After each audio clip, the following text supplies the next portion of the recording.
بسم اللہ الرحمن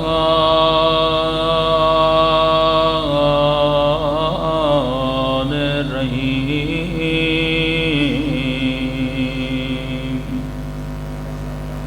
الحمد للہ رب العالمین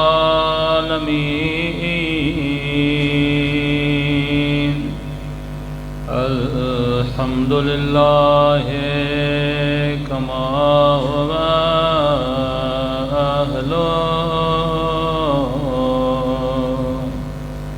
الصلاة والسلام على سيد المرسلين وخاتم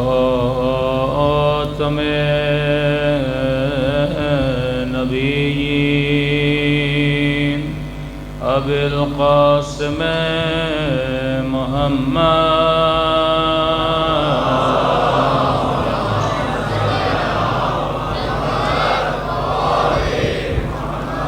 وعلى آله الطيبين الطاهرين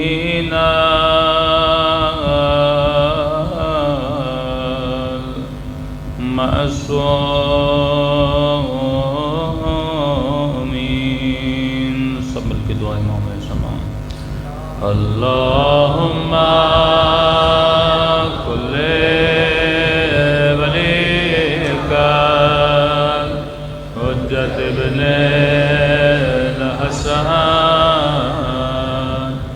صلواتک علیہ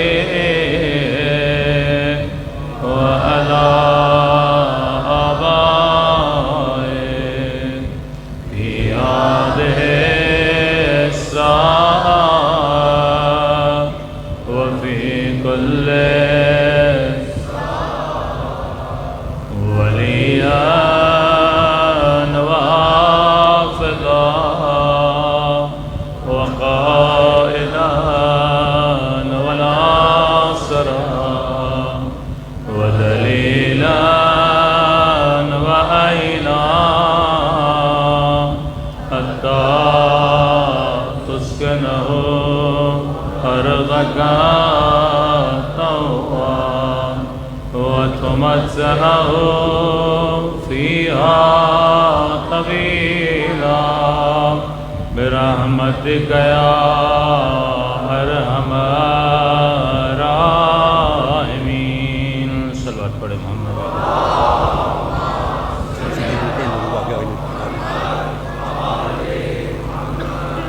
اگر زحمت نہ ہو تھوڑی جگہ بنا کے آگے آ جائیں تاکہ آنے والوں کو تکلیف نہ ہو. ایک صلوات پڑھ کے تھوڑا آگے آ جائیں. صلوات پڑھیں محمد.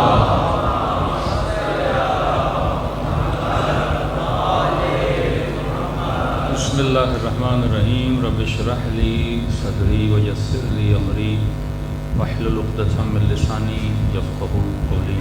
اما بعد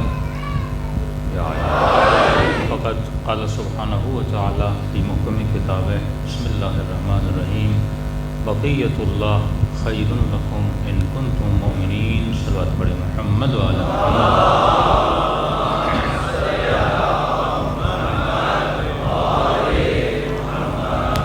دعا ہے پروردگار عالم ہم سب کی عبادتوں کو اپنی بارگاہ عالی میں قبول فرمائے اور جس مقصد زندگی کی خاطر مقصد حیات کی خاطر یہ مجالس رکھی جاتی ہیں خدا ان مقاصد میں بھی ہم سب کو کامیابیاں نصیب فرمائے. جو قوم پورے مسلمانوں میں سب سے زیادہ لیکچرز اٹینڈ کرتی ہے مذہبی اعتبار سے وہ شیعہ قوم. کسی بھی قوم میں اتنے لیکچرز نہیں ہیں جتنے شیعہ قوم میں لیکچرز دیے جاتے ہیں. بہت زیادہ ان کے یہاں ہو جائے عید میلاد النبی ہے, رمضان کے کچھ دن لیکچرز ہوتے ہیں, لیکن پراپر جس طرح آپ کے بچے آپ کے جمع لیکچر سننے آتے ہیں 2 مہینے محرم اور سفر، پھر شہادتیں الگ ہیں، رمضان کا مہینہ الگ ہے، ولادتیں الگ ہیں، جشن الگ ہے۔ اب تصور کریں جو قوم اتنے لیکچر لے لیکن پروگرس زیرو ہو، تو یا لیکچر دینے والے کا مسئلہ ہے یا لیکچر لینے والے کا مسئلہ ہے۔ یعنی یہ بالکل ایسے ہے کہ ہم ایک یونیورسٹی بنائیں جس پہ مثلاً کوئی 50 کروڑ خرچہ ہو، تو جب یونیورسٹی بنتی ہے تو کسی ہدف کے لیے بنتی ہے کہ لوگ آئیں، بیچلر پاس کر کے ماسٹر کریں، ماسٹر پاس کر کے پی ایچ ڈی کریں، پھر معاشرے میں جائیں، کچھ ہنر سیکھ کے اپنے معاشرے کی خدمت کریں۔ تو یہ بھی ایک یونیورسٹی ہے، اس پہ بھی 50 کروڑ لگتے ہیں، یہاں پر بھی کروڑوں روپے لگ جاتے ہیں۔ اب سوال یہ ہے، کوئی ایسی یونیورسٹی آپ نے دیکھی ہے جس میں پڑھنے والے جائیں اور جو بیچلر پڑھنے جائے وہ 20 سال سے بیچلر نہیں رہے، جو ماسٹر پڑھنے جائے ایسی یونیورسٹی دنیا کبھی بھی نہیں کرے، بلکہ اس کی بدنامی ہے کہ ہر سال اس کا اسٹوڈنٹ فیل ہو اور اسی کلاس میں بیٹھا رہے۔ دنیا کہاں کی کہاں پہنچ جائے لیکن یہ وہیں کا وہیں بیٹھا رہے۔ تو فالٹ یا یونیورسٹی میں ہے یا اسٹوڈنٹ میں ہے۔ تو حسین کی مجلس میں تو فالٹ نہیں ہو سکتا، یہ مجلس ہے ہی ہدایت کے لیے۔ یا لیکچرار کا مسئلہ ہے کہ وہ صحیح لوگوں کو لیکچر نہیں دے رہا، کیونکہ ہماری نیچر بن چکی ہے۔ بوگس ٹیچر جس طرح ہوتے ہیں، ویزے پہ جو ٹیچر لیے جاتے ہیں ہمارے یہاں، کہ آتا کچھ نہیں، سفارش پر ٹیچر بن گیا، تنخواہ تو اس کو بھی ملتی ہے۔ قصور اس منبر کا تھا، ہم نے دین حاصل کرنے کے لیے جو معیار بنایا کسی خطیب کے لیے، وہ معیار کیا ہے؟ آج کل کا معیار میں آپ کو بتاتا ہوں، سوشل میڈیا ہے۔ آج کل یہ دیکھا جاتا ہے میڈیا پہ کون مشہور ہے، آج یہ چل رہا ہے، جو میڈیا پہ بک رہا ہے وہی منبر پہ لایا جا رہا ہے۔ اور معیار ہم نے کیا بنایا کہ جو قرآن کی زیادہ آیتیں پڑھ لے، زیادہ حدیثیں پڑھ لے، شعر و شاعری کر لے، دیہاتوں کی طرف چلے جائیں تو سر کا اچھا ہو، 8-10 دوہڑے اچھے پڑھ لے۔ لیکن کیا جب تو بیمار ہوتا ہے، اپنے جسم کو جب دکھانے جاتا ہے، کیا کبھی ایسے ڈاکٹر کے پاس جاتا ہے جس کے پاس ڈگری نہ ہو؟ کسی ایسے ڈاکٹر کے پاس جاتا ہے جو ان پڑھ ہو؟ کسی ایسے ڈاکٹر کے پاس جاتا ہے جس نے کہیں پڑھا ہوا نہ ہو لیکن 4 سال کسی میڈیکل اسٹور پہ کام کیا ہو، اسے یہ پتا ہو سوئی کیسے لگانی ہے؟ وہ ایک کمپاؤنڈر کو پکڑا تھا نا جو ڈاکٹر بن کے بیٹھا ہوا تھا، کہ آپ کیسے لوگوں کو دوائی دیتے ہو؟ کہ کوئی مسئلہ نہیں، سارے ڈاکٹر 5-6 دوائیوں سے زیادہ دیتے نہیں ہیں، میں نے وہ یاد کر لی۔ تو ذاکر کہتا ہے کون سی بڑی بات ہے، مولوی کیا کہ یہاں بیان کرتا ہے، میں نے وہ 4-5 چیزیں کیا کر لی ہیں، یاد کر لی ہیں۔ عوام کو خیبر اچھا لگتا ہے، میں نے صحیح سے یاد کیا۔ ان کو خندق اچھا لگتا ہے، میں نے صحیح سے یاد کیا۔ ان کے دل میں علی بن ابی طالب کی محبت ہے، میں نے 15-20 شعر یاد کر لیے ہیں، تو مجمع خوش بھی ہو جاتا ہے، وہ ہوا بھی کر لیتا ہے۔ تو وہ مریض اگر نیم حکیم کے پاس جاتا ہے تو اپنے جسم کو تباہ کرتا ہے، اور تو اگر نیم ملا کے پاس جائے گا اپنے ایمان کو تباہ و برباد کر دے گا۔ محمد برادر سلام،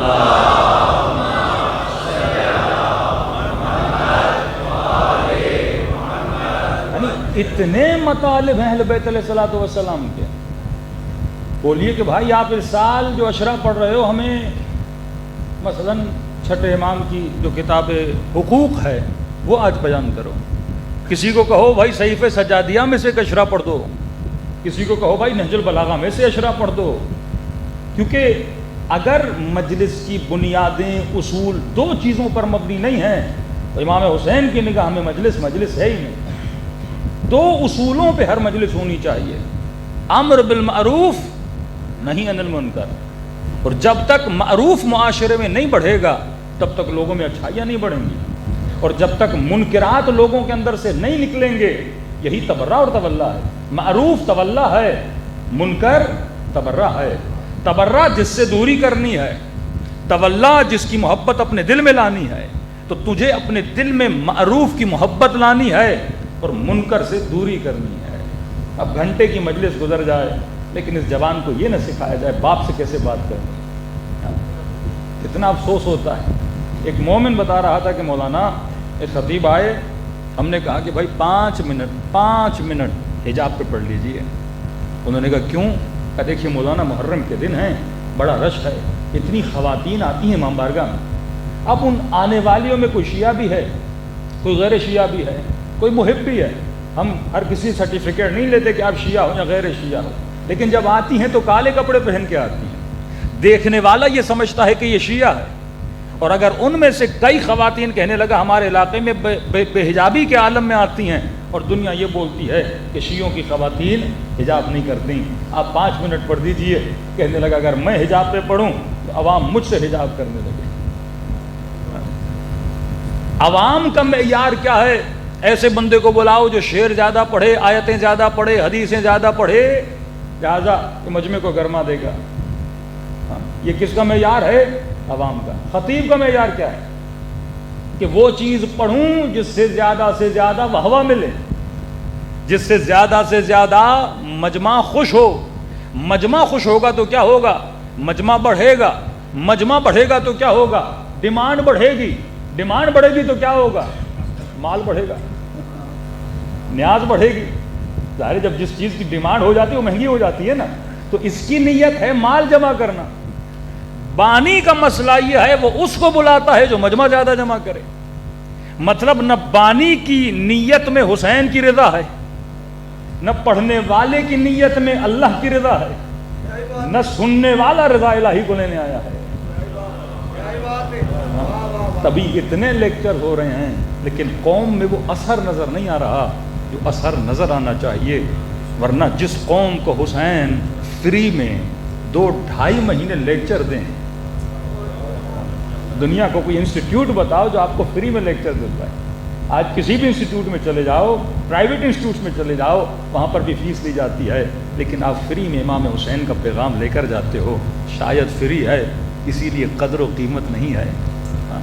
دنیا کے لیے پیسے خرچ کیے جاتے ہیں نا, لیکن حسین کی مجلس فری میں ملتی ہے. تو انسان یہ سوچے. معصوم فرماتے جب بھی جس مجلس میں آؤ کچھ نیتیں کر کے آیا کرو. پہلی نیت یہ کرو کہ اس مجلس, اس محفل میں جاؤں گا جہاں مجھے علم نافع ملے. دوسری نیت یہ کرو اے خدا جو علم لیا ہے اس پہ عمل کرنے کی توفیق عطا فرما. تیسری نیت یا دعا یہ کیا کرو کہ اے خدا جو میں نے عمل کیا ہے اسے مقام قبولیت بھی نصیب فرما. صلوات پڑھے محمد و آل محمد.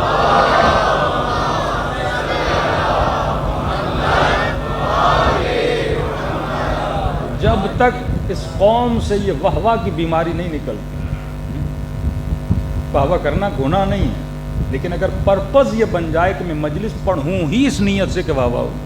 ہم بھی مجلسیں بناتے تھے شروع میں, کئی پنجاب کے ایسے علاقوں میں جاتے تھے, مجبوری ہوتی تھی وہاں. 15 منٹ ایسی مجلس پڑھو, مجمع کھڑا ہو جائے. پھر 15 منٹ کے بعد چند لقمے ہم دیتے تھے, مجمع تیار ہو گیا, اب اسے چند مولا کے فرامین بتاؤ. یعنی کرنا پڑتا ہے, ہمیں بھی کرنا پڑتا ہے کہ مولا کا فرمان ہے کلم الناس بقدر عقولہم, نا جتنی عقل ہے اتنی بات کرو. اب شروع میں ہی اس سے ہم نماز و روزہ و حج و زکوٰۃ کی وہ تو بھاگ جائے گا. کہتے ایک بندہ نیا مسلمان ہوا اور کسی نے کہا وہ مسجد میں چلتے ہیں نماز پڑھنے. وہ آیا بیچارہ اور مولوی صاحب کو بتایا نیا مسلمان. اس نے کہا چلو اس کو ہم ٹھیک ٹھاک عبادت بھی کرا دیتے ہیں. اس نے پہلی نماز میں سورہ بقرہ پڑھ دیا.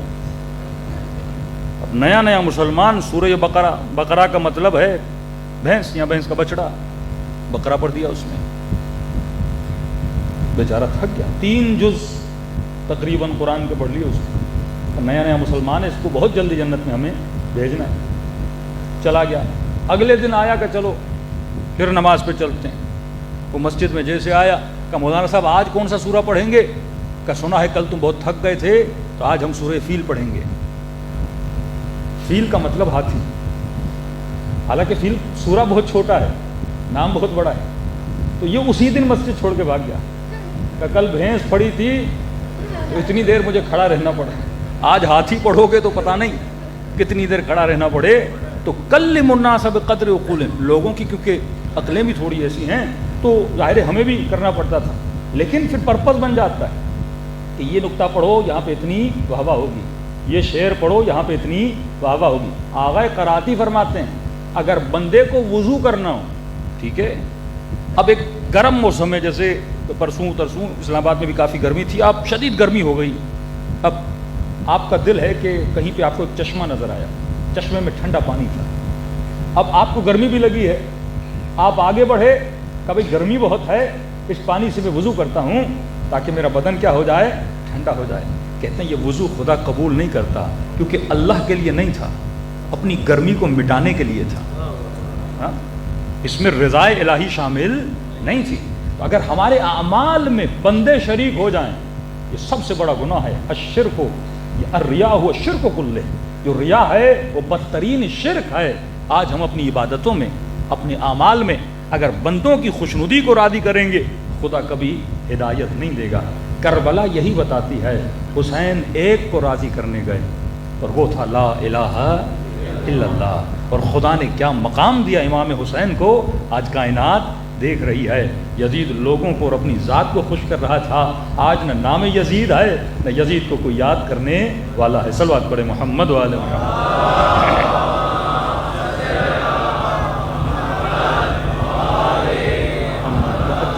اپنے موضوع کی طرف آتے ہیں, کیونکہ اگر آپ لوگ دقت سے غور سے ان مطالب کو سنیں گے اور پریکٹیکلی ان کو اپلائی بھی کریں گے اپنی زندگی میں. تو میں نے پہلے دن آپ سے سوال کیا کہ انسان کی تعریف کیا ہے.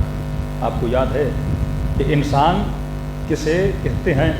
ہم نے کہا پہلے یہ پوچھیں کہ انسان کیا ہے نہیں, انسان کیا نہیں ہے. جب آپ کو نہیں کا پتہ چل جائے گا تو پھر جو ہے اس کا بھی پتہ چل جائے گا. مختصراً ہم نے کہا کہ انسان پتھر نہیں ہے پر پتھر کے کمالات کو رکھتا ہے. انسان درخت نہیں ہے پر درخت کے اندر جتنے کمالات ہیں ان کمالات کو رکھتا ہے. آپ کہیں گے مولانا کون سے کمالات؟ ہم نے کہا پتھر میں سختی ہے, انسان کے بدن میں بھی سختی ہے. دوسری چیز, درخت جو ہے وہ بڑا ہوتا ہے, اس میں نمو ہے. چھوٹا سا پودا گھر میں لگایا کتنا بڑا درخت بن جاتا ہے. انسان 5 منٹ کے لیے سوچے کہ اتنا بڑا نیم کا درخت, کبھی اس نے سوچا تھا یہ ایک دن دانہ تھا, آج کتنا بڑا درخت ہے. وہ خدا ہے جو دانے کو درخت بناتا ہے, پھر درخت کو دانہ بناتا ہے. یہ اس کا کمال ہے. ایک دن تو بھی نطفہ تھا, آج کسی کو یقین آتا ہے یہ نطفہ اتنا بڑا ہو گیا. ماں بھی جب اپنے بچوں کو دیکھتی ہے تو یقین نہیں آتا یہ 6-7 بچے میرے ہیں, یہ میری شکم سے نکلے ہیں, کہ اس وقت دانہ تھے, دانہ ہونے کے بعد کیا ہو گئے, بڑے ہو گئے. تو یہ بڑا ہونا کمال انسانی نہیں ہے, کمال نباتی ہے, کمال درختی ہے. پھر ہم نے کہا کہ انسان حیوان نہیں ہے پر جتنے کمالات حیوانات کے اندر ہیں وہ انسان کے اندر موجود ہیں, بلکہ حیوانات کے اندر انسان سے کمالات تھوڑے زیادہ موجود ہیں. ہم نے کہا انسان دیکھتا ہے لیکن حیوان کی قوت دید انسان سے زیادہ ہے, قوت سماعت انسان سے زیادہ ہے, قوت شامہ انسان سے زیادہ ہے. یعنی اللہ بتانا چاہتا ہے میں نے وہ کمالات تجھے اتنے زیادہ نہیں دیے کیونکہ ان کمالات سے تیرا کچھ بننے والا نہیں تھا, وہ میں نے حیوانات کو دیے. وہ سارے کمالات کے رکھنے کے بعد بھی تیرے کنٹرول میں رہتے ہیں. شیر کو تو کنٹرول کرتا ہے, گدھے کو تو کنٹرول کرتا ہے, گھوڑے کو تو کنٹرول کرتا ہے, ہاتھی کو تو کنٹرول کرتا ہے. کتنے بڑے بڑے حیوانات ہیں لیکن تیرے خادم و غلام بن جاتے ہیں, کیونکہ جو کمال تیرے پاس ہے وہ کمال ان کے پاس نہیں ہے. لیکن پہلے یہ سوچنا ضروری ہے کہ جن کمالات پہ میں ناز کر رہا ہوں اور یہ بول رہا ہوں کہ ان کمالات کی وجہ سے میں انسان ہوں, تو ان کمالات کی وجہ سے انسان نہیں ہے, وہ کمالات حیوانی ہے. ہم نے کہا حیوان بھی کھاتا ہے, انسان بھی کھاتا ہے, حیوان بھی پیتا ہے, انسان بھی پیتا ہے, حیوان بھی سوتا ہے, انسان بھی سوتا ہے, حیوان بھی اپنے بچوں کی رزق اور روزی کی تلاش میں نکلتا ہے, انسان بھی اپنے بچوں کی روزی کو رزق و تلاش میں نکلتا ہے. حیوان بھی ہنر سیکھتا ہے, انسان بھی ہنر سیکھتا ہے. وہ ہنر کیوں سیکھتا ہے؟ بقاء وجود کے لیے ہنر سیکھتا ہے. اگر دنیا میں باقی رہنا ہے تو ہنر کا ہونا ضروری ہے. ہنر ہوگا تو پیسے کماؤں گا, پیسے ہوں گے تو شکم کو بھر پاؤں گا. تو یہ جتنے ہنر سیکھنے ہیں یہ بھی حیوانی کمالات ہیں, انسانی کمالات نہیں ہیں. اگر کوئی یہ کہے میں اس لیے انسان ہوں کیونکہ بچے پالتا ہوں, حیوان بھی اپنے بچے پالتا ہے. کوئی یہ کہے کہ میں اس لیے انسان ہوں کیونکہ اپنے وطن کا محافظ ہوں, یہ بھی کمال حیوانی ہے. شیر بھی جنگل کی حفاظت کرتا ہے, وہ بھی اپنے ہمنوں کی مدد کرتا ہے. تو یہاں تک تو کمال حیوانی پر تھا, کمال انسانی کیا ہے؟ وہ کون سی چیز ہے جس کی وجہ سے تو انسان ہے؟ تو معصوم فرماتے ہیں ایک چیز تیرے اندر ہے جو حیوان کے اندر نہیں ہے. مولا وہ کون سی چیز ہے؟ فرمایا تو لامحدود تربیت پانے کی صلاحیت رکھتا ہے. حیوان تربیت نہیں پا سکتا. جتنا خدا نے سکھا دیا, جتنی وحی نازل کر دی اس سے زیادہ وہ پڑھ نہیں سکتا، اس کے اندر زیادہ پروگریس نہیں ہے۔ آپ ایک کتے کو اپنے گھر میں 10 سال بھی رکھو، 10 کتابیں بھی پڑھا دو، اس کے اندر کوئی پروگریس آنے والی نہیں ہے۔ تبھی مولا فرماتے ہیں ملعون ہے وہ ملعون ہے جس کا آج اس کے کل سے بہتر نہیں ہے، یعنی اگر یہ تربیت نہیں پا رہا تو یہ ملعون ہے، کیونکہ اپنے انسان ہونے کا ثبوت نہیں دے رہا۔ لیکن اگر ڈیلی بیسس پہ اس کی تربیت آ رہی ہے، یعنی جب 20 سال کا تھا تو ایمان کے پہلے درجے پر تھا، آج 50 سال کا ہے تو ایمان کے کتنے درجے پر ہے؟ کیا ڈیلی بیسس پہ تیرا ایمان بڑھ رہا ہے؟ کیا ڈیلی بیسس پہ تیری روحانیت بڑھ رہی ہے؟ اور روحانیت کب بڑھے گی؟ جب تو تربیت حاصل کرے گا۔ اب تربیت کیا ہے؟ حیوان بھوک کو بجھانے کے لیے کھانے کی تلاش میں نکلتا ہے، اب بھینس کو یہ تمیز نہیں ہے کہ جو کھا رہی ہے وہ اپنے مالک کا کھا رہی ہے یا غیر کا کھا رہی ہے۔ اگر تو بھی یہی کرے کہ بھوک کو بجھانے کے لیے صرف کھانے کی تلاش میں نکلے، اللہ نے کہا نہیں، تو انسان ہے، دیکھ کا کھا، اپنا کھا رہا ہے یا غیر کا کھا رہا ہے۔ جس میں یہ تمیز ختم ہو جائے کہ وہ حق اہل بیت کو کھا رہا ہے یا اپنا حق کھا رہا ہے، وہ مقام حیوانیت پر ہو کر قیامت میں ظاہر کیا جائے گا۔ یہ جنہوں نے اہل بیت کا حق کھایا، جنہوں نے سیدہ کا حق چھینا، جنہوں نے آل رسول کا حق چھینا، یہ قیامت کے دن انسانی شکلوں میں ظاہر نہیں ہوں گے، کیونکہ اللہ پوچھتا ہے وَلْيَنْظُرِ الْإِنسَانُ إِلَىٰ طَعَامِهِ، انسان دیکھ کر کھائے، انسان دیکھ کر چنے، انسان دیکھ کر چلے، انسان دیکھ کر شادی کرے، یعنی ہر چیز میں تجھے تربیت کے ساتھ عمل کرنا ہے۔ کسی نے کہا کہ مولا کیا یہ ہم جو کام کر رہے ہیں، کمانے جاتے ہیں، بچوں کو تربیت دینے جاتے ہیں یا اسکول لے کر جاتے ہیں، کہا کہ یہ سارے کام تو حیوانات بھی کرتے ہیں، تو کیا ہمیں کوئی اجر نہیں ملے گا؟ کہا یہ ایک سکے کے 2 رخ ہیں، وہ کام حیوان بھی کرتا ہے، وہی کام تو بھی کرتا ہے۔ اب ان کاموں کا اجر کب ملے گا؟ جب یہ کام اس سمت میں چلیں گے، اس راہ میں چلیں گے جو پروردگار عالم نے کہا ہے، تو تجھے انسانی اجر ملے گا۔ اب کوئی کہے کہ مولانا یہ جس نے لائٹ بنائی کیسے خدا اجر نہیں دے گا؟ یہ لائٹ ہے تو ہم مولانا کو دیکھ رہے ہیں، لائٹ ہے تو لاؤڈ چل رہا ہے، لائٹ ہے تو مسجدوں سے اذانوں کی آوازیں آ رہی ہیں، تو اللہ اجر دے گا، لیکن اسے اجر حیوانی دے گا، اجر انسانی نہیں دے گا۔ اجر انسانی اسے دیتا ہے جس نے کلمہ لا الہ الا اللہ پڑھا ہے، جو ایک ہدف اور ایک مقصد کو لے کے چل رہا ہے، اسے اجر انسانی ملے گا۔ تبھی فرمایا الشیخ فی عیالہ کالنبی فی امتہ، جو رزق کی تلاش میں نکلتا ہے، حیوان جب رزق کی تلاش میں نکلتا ہے اسے تمیز نہیں ہوتی حلال و حرام ہے، لیکن اے انسان جب تو رزق کی تلاش میں نکل، رزق کی تلاش میں نکلنا تو ایک حیوانی فعل ہے، لیکن حلال و حرام کو دیکھنا یہ انسانی عمل ہے۔ کہ ہم نے کہا کہ مولا علی کا اس سے سروکار نہیں ہے، تو کون سا کام کرتا ہے؟ وہاں یہ کاموں میں جو ہم نے لیبل بنا دیے نا کہ فلاں ڈاکٹر ہے، فلاں انجینئر ہے، فلاں دکاندار ہے، فلاں ریڈی والا ہے، خدا کی نگاہ یہ نہیں ہوتی۔ اللہ یہ دیکھتا ہے جو کما کر لا رہا ہے وہ حلال لا رہا ہے یا حرام لا رہا ہے۔ میں سمے تمار ریڈی لگاتے تھے لیکن علی کی نگاہوں میں باعث فخر تھے۔ آج جوان کیوں تباہ ہو رہے ہیں؟ 25 سال کی عمر ہو گئی، 30 سال کی ایج ہو گئی، لیکن مجال ہے کہ یہ نوکری کرے، یہ اسی انتظار میں ہے مجھے 2.5 لاکھ کی نوکری ملے، 3 لاکھ کی نوکری ملے تب میں کروں گا۔ مولا فرماتے ہیں نہیں، کام کی تلاش میں نکل۔ کام آر نہیں ہوتا، ننگ نہیں ہوتا، کوئی کام چھوٹا نہیں ہوتا۔ جو گھر پہ بیٹھ کے اپنے ٹائم کو ضائع کر رہے ہو یہ اہل بیت کو پسند نہیں ہے۔ جب جوان ہو اللہ نے طاقت دی ہے، کب تک اپنے ماں باپ کا کھاؤ گے؟ اپنے پاؤں پہ کھڑے ہو جاؤ۔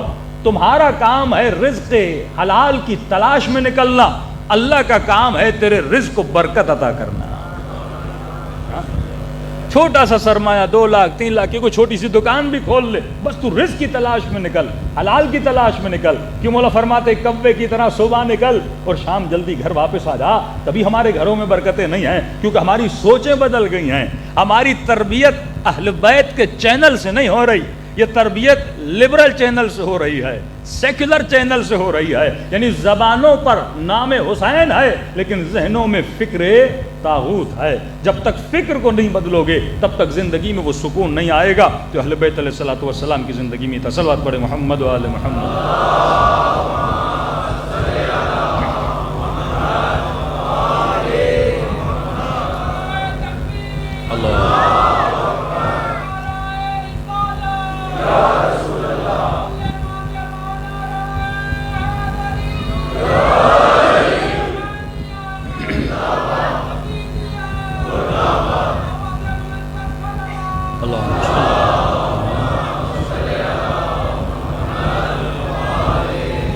پہلی چیز آپ کو پتہ چل گیا کہ انسان کا مطلب انسان ہوتا ہی وہی ہے جو اپنے وجود کو لامحدود تربیت دے۔ اب تربیت ہم کس ماحول میں پائیں گے، یہ دوسرا نقطہ ہے کہ مولا نے مثال دی کہ عالم برزخ اور عالم دنیا ایسے ہی ہے جیسے شکم مادر اور دنیا۔ شکم مادر کتنی چھوٹی ہے، دنیا کتنی بڑی ہے۔ اب دنیا سمجھو شکم مادر ہے اور برزخ اس کائنات سے 100 ملین ٹائم بڑی ہے۔ شکم مادر میں بچہ کتنی لذتیں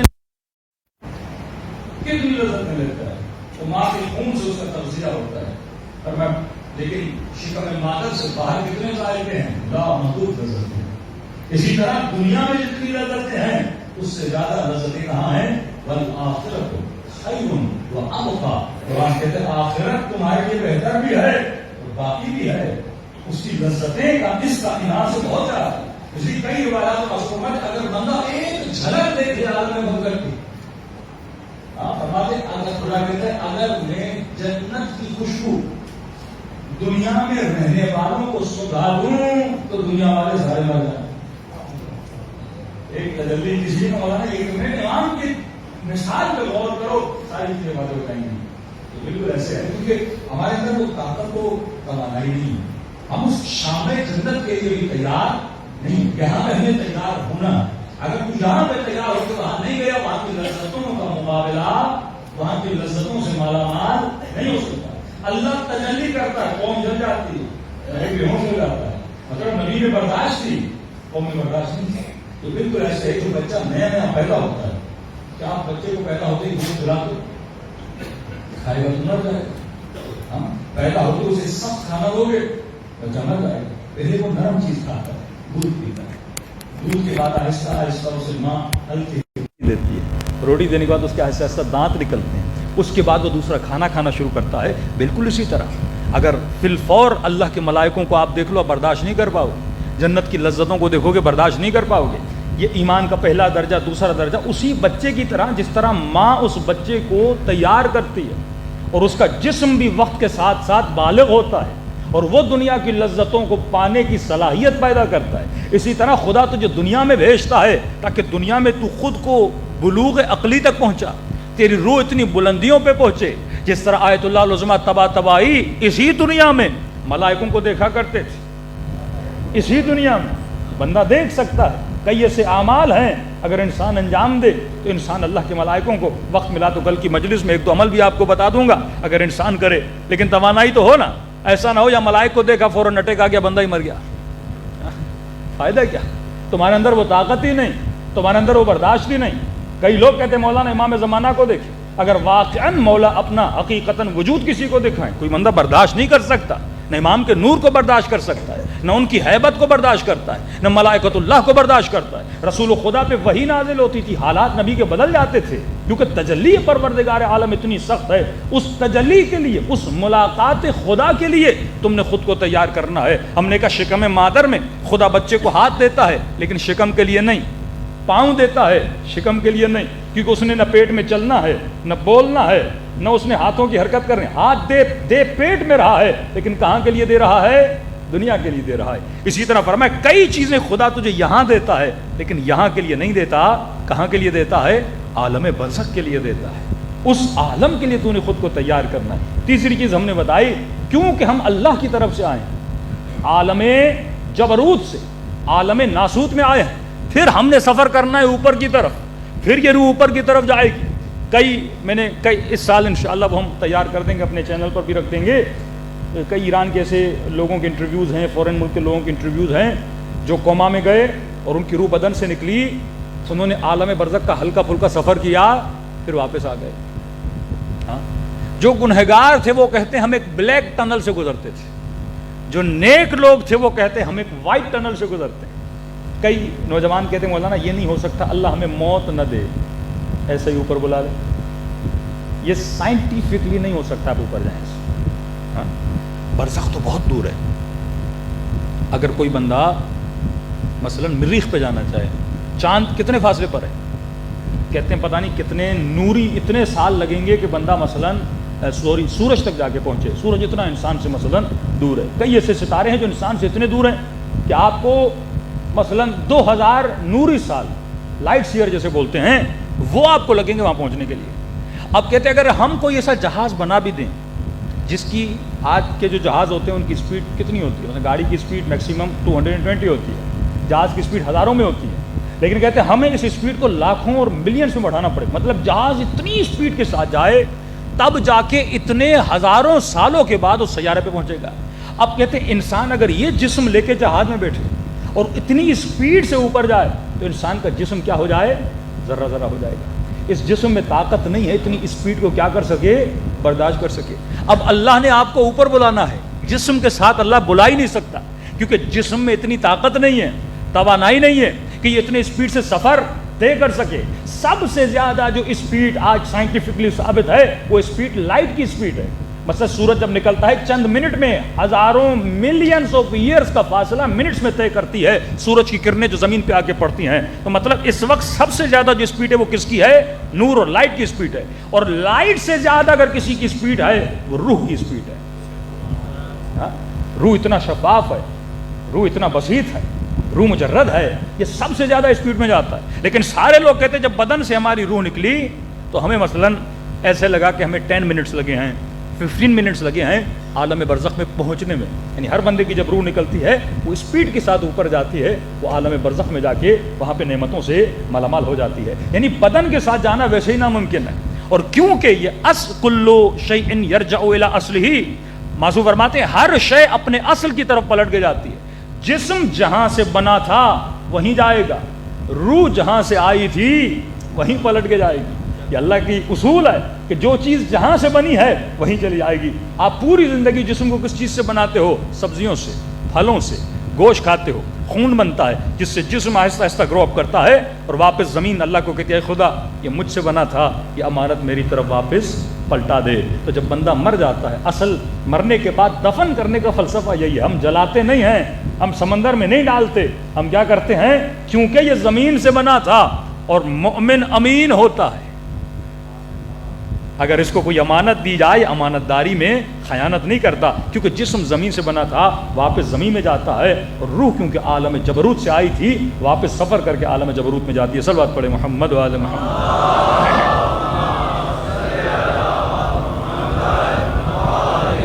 محمد عجل فرجهم۔ تو ہم نے کہا کہ اللہ نے ایک نشانی آپ سب کے اندر رکھی، وہ تھی کہ ہر انسان انلمیٹڈ سے محبت کرتا ہے، اسے زندگی میں کسی بھی جگہ سکون نہیں ملتا۔ کوئی بھی ایسا انسان نہیں ہے جو یہ کہے کہ اتنے پیسے مجھے مل گئے انف ہے، نہیں، جتنا ملتا جائے گا خواہش اور بڑھے گی اور بڑھے گی اور بڑھے گی، کیونکہ یہ اس کا خاصہ ہے۔ روح ہمیشہ اس چیز کو پسند کرتی ہے جو لامحدود ہے، کیونکہ روح خود لامحدود ہے، وہ کسی لامحدود سے مل کر آئی ہے، لہٰذا یہ خواہش بھی کسی لامحدود کی کرتی ہے۔ لہٰذا یہ خواہش بتاتی ہے اگر کسی چیز کی طلب ہے تو اس مطلوب کا ہونا ضروری ہے۔ یہاں تک تو ہم پہنچے۔ اب میں نے اس دانے کی تربیت کر لی، یہ نفخہ الہی جو میرے اندر ہے، میں دو چیزوں کا مجموعہ ہوں، جسم اور روح۔ روح نفخہ الہی ہے، اس میں یہ توانائی موجود ہے کہ یہ سلمان فارسی بنے، یہ بحر العلوم بنے، یہ سید ابن طاووس بنے، یہ ولی بنے، اتنی ترقی کرے کہ ملائک اس کے خادم بن جائیں، کیونکہ یہ اشرف المخلوقات ہے، یہ جو کچھ کرتی ہے اپنے ارادے سے کرتی ہے، نفخہ الہی ہے۔ لیکن اس وقت یہ دانا ہے، جس طرح سیب ایک دن دانا تھا لیکن سیب بنا۔ اب سوال یہ ہے میں نے اس نفخہ الہی کو سیب بنانا ہے، احسان کامل کا سفر طے کرنا ہے، کمال مطلق کی طرف جانا ہے، تو کیسے جاؤں گا؟ بالکل اسی طرح جس طرح سیب کا دانہ سیب بنا، آم کی گٹھلی آم بنی۔ کیسے بنی؟ آپ نے اسے مٹی میں ڈالا۔ کوئی بھی دانہ لے کر آؤ، ممبر پہ رکھو، سیب بنے گا، ہاتھ پہ رکھو، سیب بنے گا۔ اس کے لیے کس چیز کی ضرورت ہے؟ مٹی کی ضرورت ہے۔ سخت مٹی نہیں، نرم مٹی۔ تبھی کہا کہ امن یجیب المضطر اذا دعا ویکشف السوء، میں ان دلوں کی آواز سنتا ہوں جو ٹوٹے ہوئے اور نرم دل ہیں۔ یہ اس دانے کو زمین میں ڈالنے کے لیے آپ کو ذکر حسین اللہ نے نصیب کیا۔ وَضْحَكُوا قَلِيلًا وَابْكُوا كَثِيرًا. اللہ کہتا ہے کم ہنسا کرو، کیونکہ زیادہ ہنسنا دل کو سخت کرتا ہے. زیادہ رویا کرو، کیونکہ رونا دل کو کیا کرتا ہے؟ نرم کرتا ہے. جب دل نرم ہوگا تو اس کے اندر دانا جائے گا، اور جب دانا جائے گا تو گریے حسین کا پانی ملے گا. دنیا کا بہترین پانی اشک غم امام حسین ہے. کہ کل میں نے کہا امام زمانہ کی بھی زیارت نصیب کرانی ہے نا، تو ڈیلی کم از کم 5 منٹ 10 منٹ امام حسین پہ گریہ کیا کرو. اس کا اتنا ثواب ہے. گریہ امام حسین، دل نرم ہوتا ہے، اس سے دل متصل ہوتا ہے اہل بیت علیہ الصلوۃ والسلام سے. اب دیکھیے یہاں پر ایک چیز ہے، یہ جو دانا آپ زمین میں ڈالتے ہو اسے زیادہ ڈیپ بھی نہیں ڈالنا. اگر ڈیپلی ڈالو گے تو کیا ہو جائے گا؟ ضائع ہو جائے گا. اسی لیے اسلام نے کہا کہ کبھی کاہن نہ بننا. یہ جو لوگ بالکل ترک دنیا کر دیتے ہیں، کبھی تو تارک کو دنیا بن کے بھی اللہ تک نہیں پہنچ سکتا. بس ایک بندہ کہے میں بڑا متقی ہوں، شادی نہیں کرتا، اس کو کچھ نہیں بنے گا. میں دنیا میں اٹھنا بیٹھنا بند کر دوں گا. مطلب اتنا ڈیپ چلا جائے. دانا بھی اگر زیادہ ڈیپ چلا جائے وہ کبھی بھی درخت بننے کی صلاحیت پیدا نہیں کر سکتا. تجھے زیادہ ڈیپ نہیں بنا، میں زاہد بنوں گا، میں خانہ نشین بن جاؤں گا، میں خانقاہوں میں چلا جاؤں گا، میں صحرا میں چلا جاؤں گا، اللہ اللہ کرتا رہوں گا، کبھی تو اس مقام اولیاء تک نہیں پہنچ سکتا. تو دانے کو مٹی میں ڈالنا ہے، لیکن اتنا ڈیپ ڈالنا ہے، اتنا اندر ڈالنا ہے دانے کو کہ اس تک سورج کی روشنی پہنچ سکے، اس تک پانی پہنچ سکے، اس تک کھاد پہنچ سکے، اسے ہوا لگ سکے. مطلب تم نے اتنا خود کو باہر بھی نہیں رکھنا کہ یہ سورج کی روشنی تجھے جلا دے، یہ ہوا تجھے اڑا دے، اور اتنا ڈیپ بھی نہیں جانا کہ تو سورج کی روشنی اور یہ ظاہری انوائرمنٹ سے کیا ہو جائے؟ محروم ہو جائے. تو نے خود کو مڈ میں رکھنا ہے، جسے عدل کہتے ہیں، جسے حد وسط کہتے ہیں. تجھے بیچ میں چلنا ہے، نہ افراط میں جانا ہے نہ تفریط میں جانا ہے. بیچ کے راستے میں رہ کر تم ایک درخت بن سکتے ہو. یعنی عوام سے زیادہ دور بھی نہیں ہونا اور عوام میں اتنا گھل مل بھی نہیں جانا کہ فرمایا المؤمن کا جبل الراسخ، مومن مضبوط پہاڑ کی طرح ہوتا ہے. مومن کا رعا نہیں ہوتا، مچھر کی طرح نہیں ہوتا کہ جہاں کی ہوا لگی وہاں چلا گیا. دوسری چیز، دانا زمین میں صرف ڈالنا ضروری نہیں ہے، انوائرمنٹ کا دانے کے ساتھ میچ ہونا ضروری ہے. یہ بہت اہم نقطہ ہے. جب تک انوائرمنٹ میچ نہیں، آج ہماری کئی نسلیں، کیونکہ میں صرف پاکستان نہیں، جو عرائض آپ کی خدمت میں رکھتا ہوں ایک تجربہ لے کر، پوری جہاں جہاں جاتا ہوں ڈیپلی چیزوں کو دیکھتا ہوں، لوگوں کی زندگیوں کو دیکھتا ہوں. اب جو لوگ چلے گئے ان کا تو مسئلہ نہیں ہے، لیکن جو جوان نسلیں باقی ان کے لیے عرض کر رہا ہوں. کئی لوگ رزق کی تلاش میں یورپ چلے جاتے ہیں، UK جاتے ہیں، آسٹریلیا جاتے ہیں، کینیڈا جاتے ہیں، انگلینڈ جاتے ہیں. کس کی تلاش میں؟ کس کی تلاش میں؟ اگر تو خالصتاً پیسے کی تلاش میں جا رہا ہے اور تربیت کو اپنے ذہن میں نہیں رکھ رہا تو مقصد انسانی سے دور ہو رہا ہے. یہ ذہن میں رکھیے. مجھے یہ پتا چلے کہ امریکہ میں ایک جاب ملنے والی ہے، بھائی تجھے ہر مہینے 15 لاکھ مثلاً 20-25 لاکھ تجھے تنخواہ ملے گی. میں نفخ الہی کے دانے کو کہاں لے جا رہا ہوں؟ امریکہ لے جا رہا ہوں. اب سوال یہ دانا اگر وہاں پہ جا رہا ہے، انوائرمنٹ میچ کر رہی ہے کہ نہیں کر رہی؟ آپ آم کی گٹھلی اٹھاؤ اور کشمیر کی زمین میں ڈال دو، زمین تو بڑی اچھی ہے، انوائرمنٹ بڑا ٹھنڈا ٹھنڈا اور کول ہے، لیکن کیا وہاں پہ آم اگے گا؟ اس کے لیے تپتی زمین چاہیے، اس کے لیے سورج کی تیز روشنی چاہیے. آج کئی لوگ وہاں پر گئے لیکن متاسفانہ نسلیں بچ نہیں پائی. سید فیملی مولانا 14 سال تک بیٹی پہ کنٹرول کیا، لیکن 14 سال کے بعد بیٹی نے حجاب اتار دیا، کیونکہ اتنی بزی لائف ہے. اس لائف کا جو معیار ہے وہ صرف مال کمانے کے لیے، اس میں آخرت کا کوئی تصور نہیں ہے. بندہ جاب پہ جاتا ہے، نماز ہی اسے 6 بجے شام کو نصیب ہوتی ہے، کیونکہ ان کے تصور میں نماز ہے ہی نہیں. اسلام کہتا ہے شرابی کے ساتھ نہ بیٹھو، زانی کے ساتھ نہ بیٹھو، لیکن وہاں جن کے ساتھ آپ کام کرتے ہو وہ صبح شام ہفتے میں 2 دن ان کو ملتے ہیں، اس میں شراب بھی پیتے ہیں، زنا بھی کرتے ہیں. اسلام کہتا ہے وہاں گھر لو جو ہمسائے تیرے اچھے ہوں.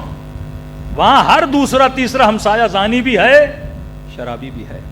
دوسرا اسلام کہتا ہے قرآن اور اہل بیت کے بعد اللہ کی سب سے بڑی امانت اگر خدا نے تجھے دی ہے وہ تیری اولاد ہے. وہاں بچے اسکولز میں پڑھتے ہیں, سرکاری اسکول میں, پرائیویٹ اسکول کو والدین افورڈ نہیں کر سکتے. ہاں, یو کے کی مثال دیں, وہاں پر شیعہ اسکولز ہیں ہی نہیں. سیٹرڈے سنڈے ان کو ملتا ہے, وہاں پر کیا رکھتے ہیں, بچوں کے لیے مذہبی کلاسز رکھتے ہیں, وہ بھی بڑی زبردستی بچوں کو وہاں پہ لے جایا جاتا ہے. وہاں پہ بچوں کے لیے کھیل کود کا سامان رکھا جاتا ہے, فٹ بال اور پتہ نہیں کیا کیا کیا کیا. کچھ ہمارے اسلامی اپنے شیعہ مومنوں نے وہاں پہ بہت بڑا سمجھیں سوئمنگ پول بھی بنایا, کھیل کود بھی بنایا کہ کم از کم اس بہانے بچے آئیں اور تھوڑا دین سیکھ کے چلے جائیں. لیکن جس انوائرمنٹ میں, بار بار کہہ رہا ہوں, دانے کو انوائرمنٹ چاہیے. اگر تم نے صحیح انوائرمنٹ نہیں دیا, پانی تم بہترین دو گے, مٹی تم بہترین دو گے, لیکن اگر انوائرمنٹ غلط ہے یہ کبھی درخت بننے کی صلاحیت پیدا نہیں کر سکتا. اب جس اسکول میں بچہ پڑھے گا اس کے جتنے بچے وہاں پہ پڑھ رہے ہیں سارے زنا زادے ہیں. مومن مولانا میری بچی 5 سال کی ہے.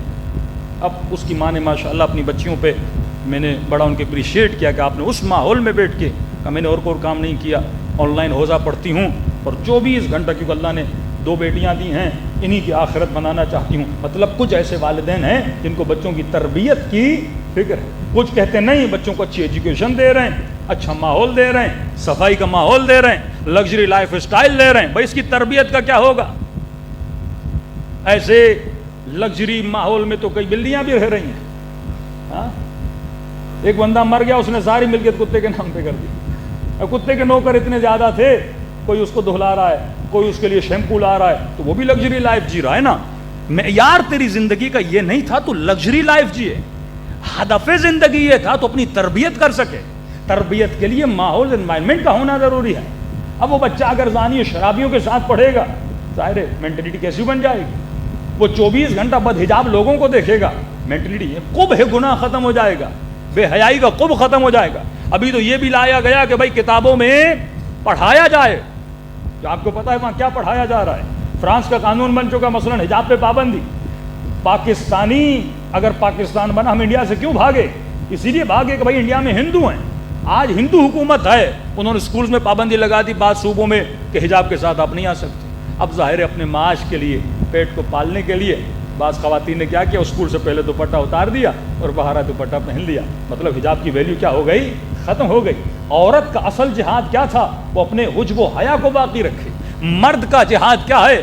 اپنے بچوں کی تربیت کرے اور اس کے بعد ان کے لیے رزق حلال تلاش کر کے آئے. کہ مولانا 5 سال کی بچی ہے, 5 سال کی بچی, 5 ایئرس کی بچی کا اس کو دوسری بچیاں کہتی ہیں کہ تمہارا بوائے فرینڈ کون ہے.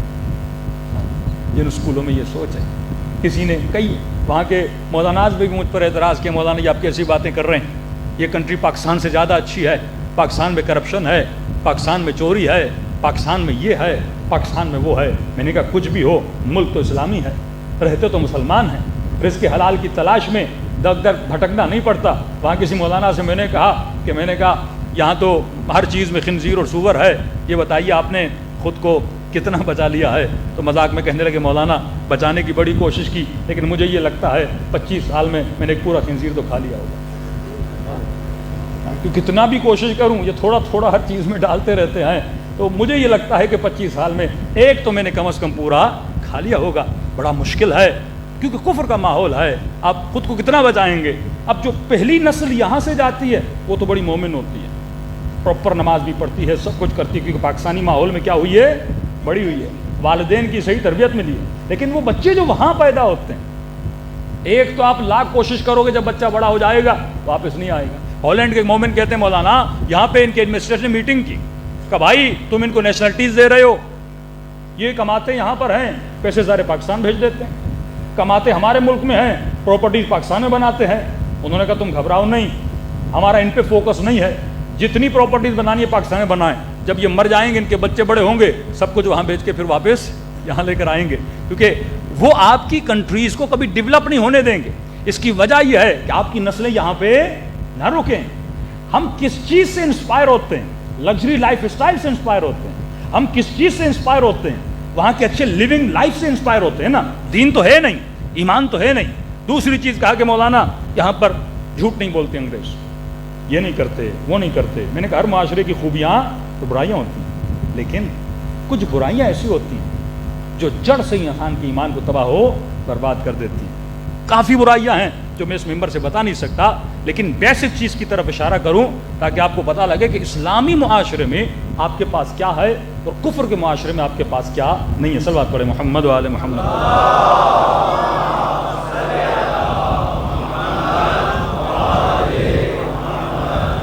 سب سے قیمتی ترین چیز آپ کی اولاد ہے، یاد رکھیے گا۔ آپ کماتے ہو، جو کچھ کرتے ہو، اگر نسلوں کی تربیت نہیں کرو گے، نسلیں تمہاری، پیسہ آ جائے گا، دولت آ جائے گی، گھر آ جائے گا، وہ بھی کیسا پیسہ جو مورگیج پہ لو، گھر بھی قسطوں پہ، گاڑی بھی قسطوں پہ، 25 سال محنت کر کے تم قرضے اتارتے ہو، آخر میں دنیا سے چلے جاتے ہو، اپنے بچوں کو کس ماحول کے حوالے کر کے جا رہے ہو۔ رسول خدا کی سخت ترین حدیث ہے، جس نے دنیا کی محبت میں اپنی بیٹی کی کسی ایسے سے شادی کروائی کہ اگر یہ مر جائے گا لکھو اس کے نام اعمال میں اس نے اپنی بیٹی کا قتل کر دیا۔ قتل سے مراد نہیں اس نے بیٹی پہ چھری چلا دی اور خدا نخواستہ اسے مار دیا، قتل کا مطلب یہ ہے اپنی بیٹی کو گمراہی میں ڈال دیا۔ یہ دیکھا کہ فلاں صاحب مالدار ہے، بیٹی دے دو، مالدار ہے، بڑا گھر ہے، مالدار ہے، سیاستدان کا رشتہ دار ہے، پتہ نہیں کیا ہے، بیٹی دے دو۔ اب ظاہر ہے وہ شرابی، وہ زانی، اس کی نسل جو بڑھے گی اس شخص سے وہ کیا نسل بنے گی؟ اللہ معجزہ کرے خاتون بے انتہا نیک ہو تو نسل کو سنبھال سکے۔ آپ متعدد کیس لا سکتے، مولانا بندہ بڑا خراب تھا لیکن نسل اچھی بن گئی، وہ یونیک کیسز ہوتے ہیں، 2 3 4 5 کیسز ہوتے ہیں، لیکن اکثریت اگر دیکھا جائے اصول کبھی بھی جز پہ نہیں بنتے، کل پہ بنتے ہیں۔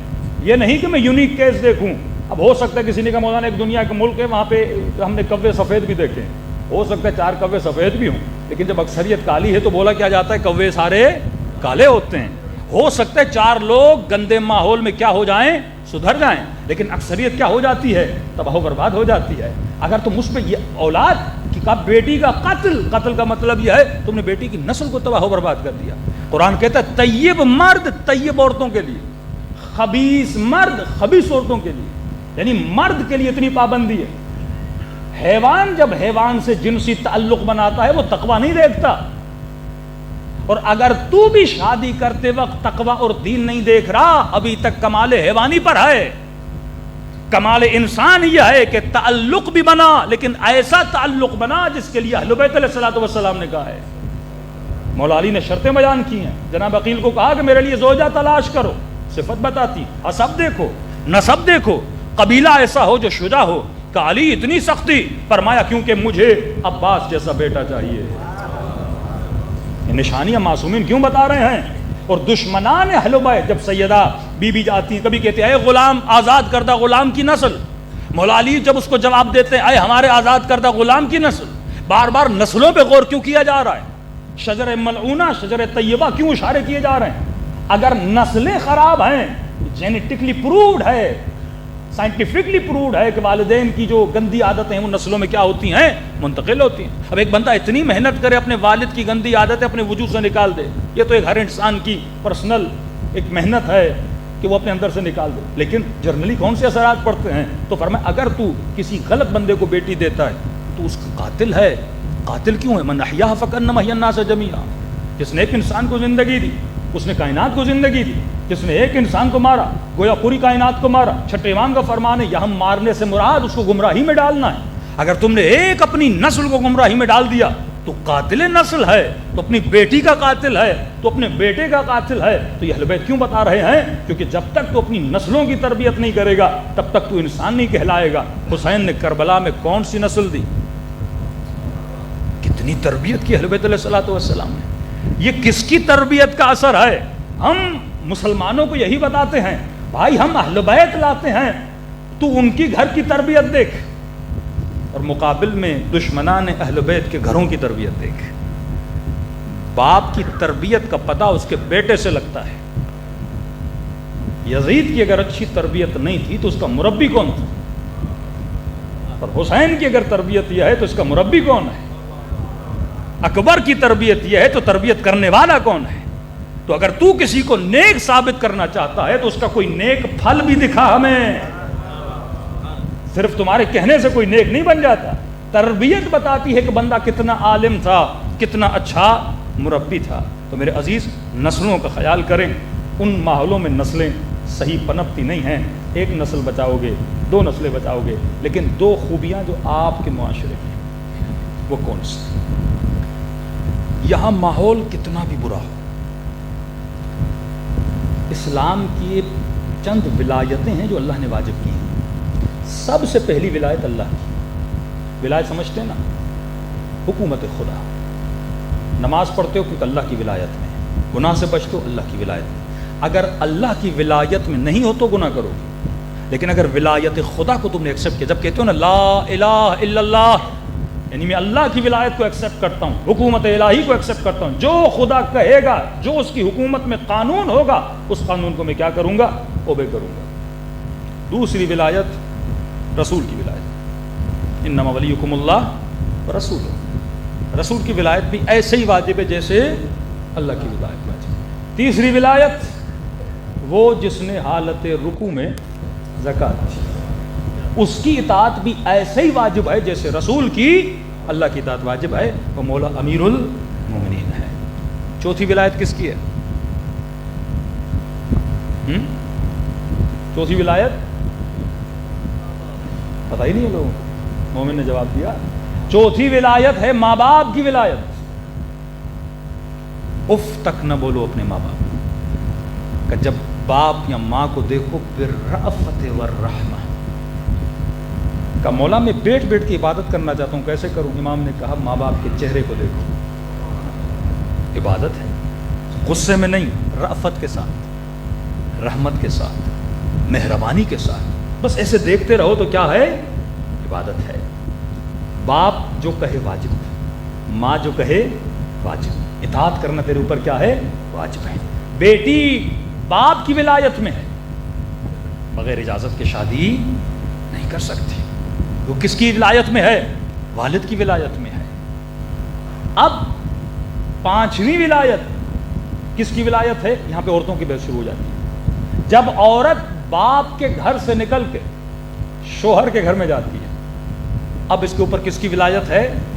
شوہر کی ولایت ہے، اور اتنی سخت ولایت ہے کہ کہے کہ باپ اس کا کہے کہ بیٹی یہ کرو، لیکن شوہر کہے کہ نہ کرو، کس کی سنے گی؟ شوہر کی، کیونکہ اب اس کی ولایت میں آ گئی ہے۔ حاکم ہمیشہ ایک ہوتا ہے، جن قوموں کی لیڈرشپیں بڑھ جاتی ہیں وہ قومیں بھی تباہ ہو جاتی ہیں، جس گھر میں بھی لیڈرشپ بڑھ جاتی ہے وہ گھر بھی تباہ ہو جاتے ہیں۔ اکثر ہم بچپن سے مثال سنتے تھے نا کہ میاں بیوی ایک گاڑی کے 2 پہیے ہیں، یہ غلط مثال ہے، شوہر ڈرائیور ہے۔ یہ ایکوالٹی کا جو تصور لایا جا رہا ہے، اسلامی تصور نہیں ہے۔ بھائی یہ گاڑی ہے، چلانے والا ایک ہوگا نا، 2 تو نہیں ہو سکتے۔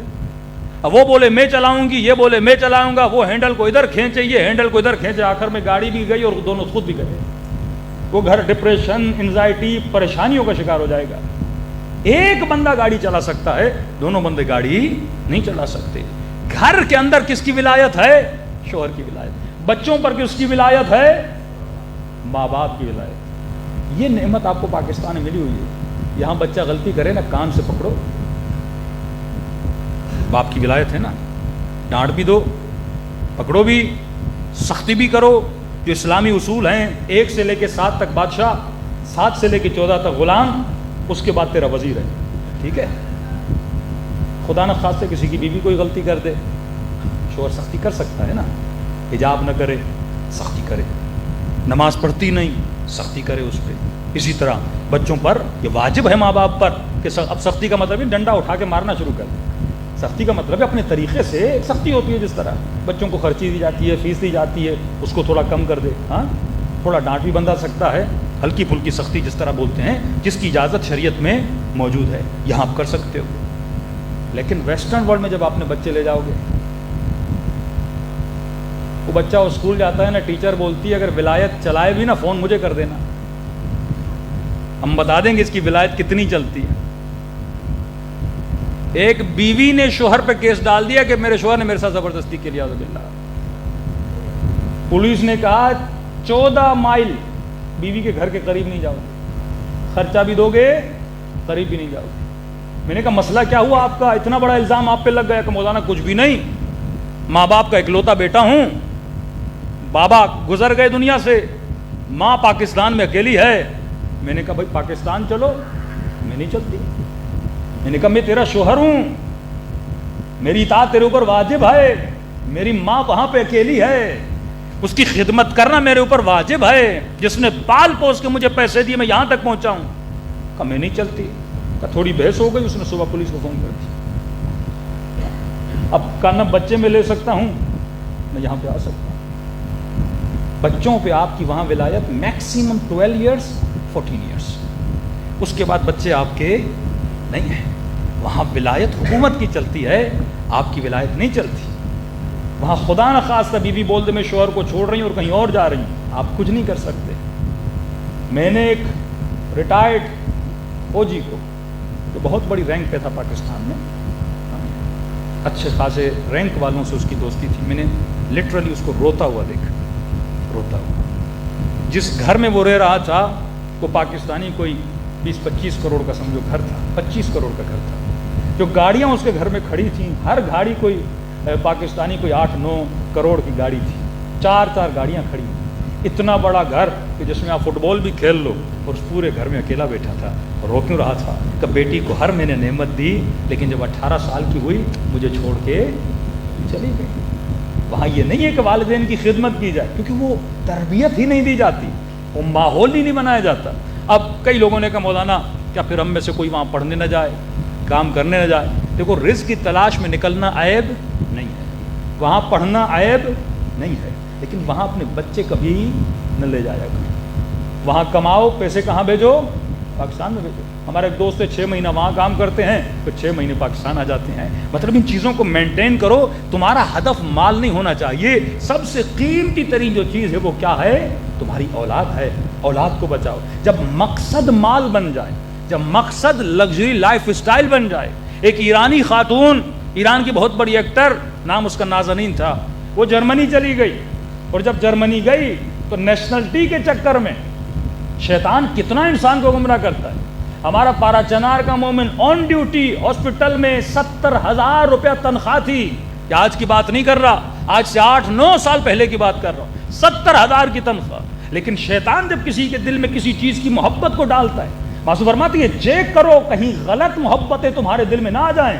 یہ غلط محبتیں تمہارے ایمان، تمہارے دین کو تباہ و برباد کر دیتی ہیں. اب غلط محبت، کیونکہ ہر بندہ پارا چنار سے آسٹریلیا جا رہا تھا، اس نے کہا مجھے بھی آسٹریلیا جانا. رشتہ داروں نے سمجھایا بھائی 70,000 کی جاب ہے.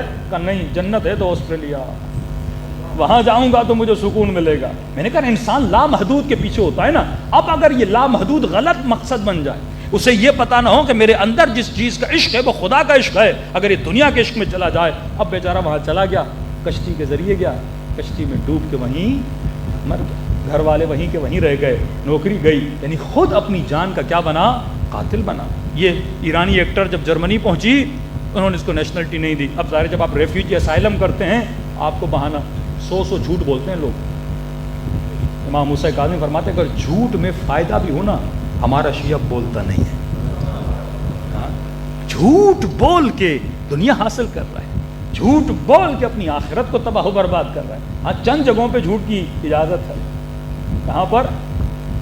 جان بچانی ہو، کسی کی عزت بچانی ہو، عزت گوانے کے لیے جھوٹ نہیں بولا جاتا. ہاں وہاں پہ جھوٹ بول سکتے ہو. 2 مومنوں میں صلح کروانا ہو، وہاں جھوٹ بول سکتے ہو. ایک جگہ میں نے مجلس میں بولا، تھوڑی خواتین مجھ سے ناراض ہو گئیں. میں نے کہا ایک جگہ اور جائز ہے بیوی سے جھوٹ بولنا. اتنے میسیجز آئے مولانا پہلے سے ہمارے شوہر خراب ہیں، آپ اور الٹا خراب کر رہے ہیں انہیں. تو میں نے کہا پوچھ بھی تو لوگ کہاں جائز ہے؟ ہر جگہ بیوی سے جھوٹ بولنا جائز نہیں ہے. جہاں پہ جھگڑا ہو، جہاں پہ مسائل کریٹ ہو جاتے ہیں، یعنی صلح کی نیت سے نا، وہ تو وہاں پر بھی جائز ہے. لیکن کیونکہ مثال بیوی کی معصوم، اس کو عورتوں کے گھروں میں جھگڑے بڑے ہوتے ہیں.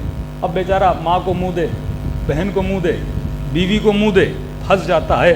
تو ان 3-4 کا صلح کرانے کے لیے ہلکا پھلکا جھوٹ یہاں پہ جائز ہے. یعنی وہاں پر جہاں پہ گھر میں کیا ہو، صلح ہو.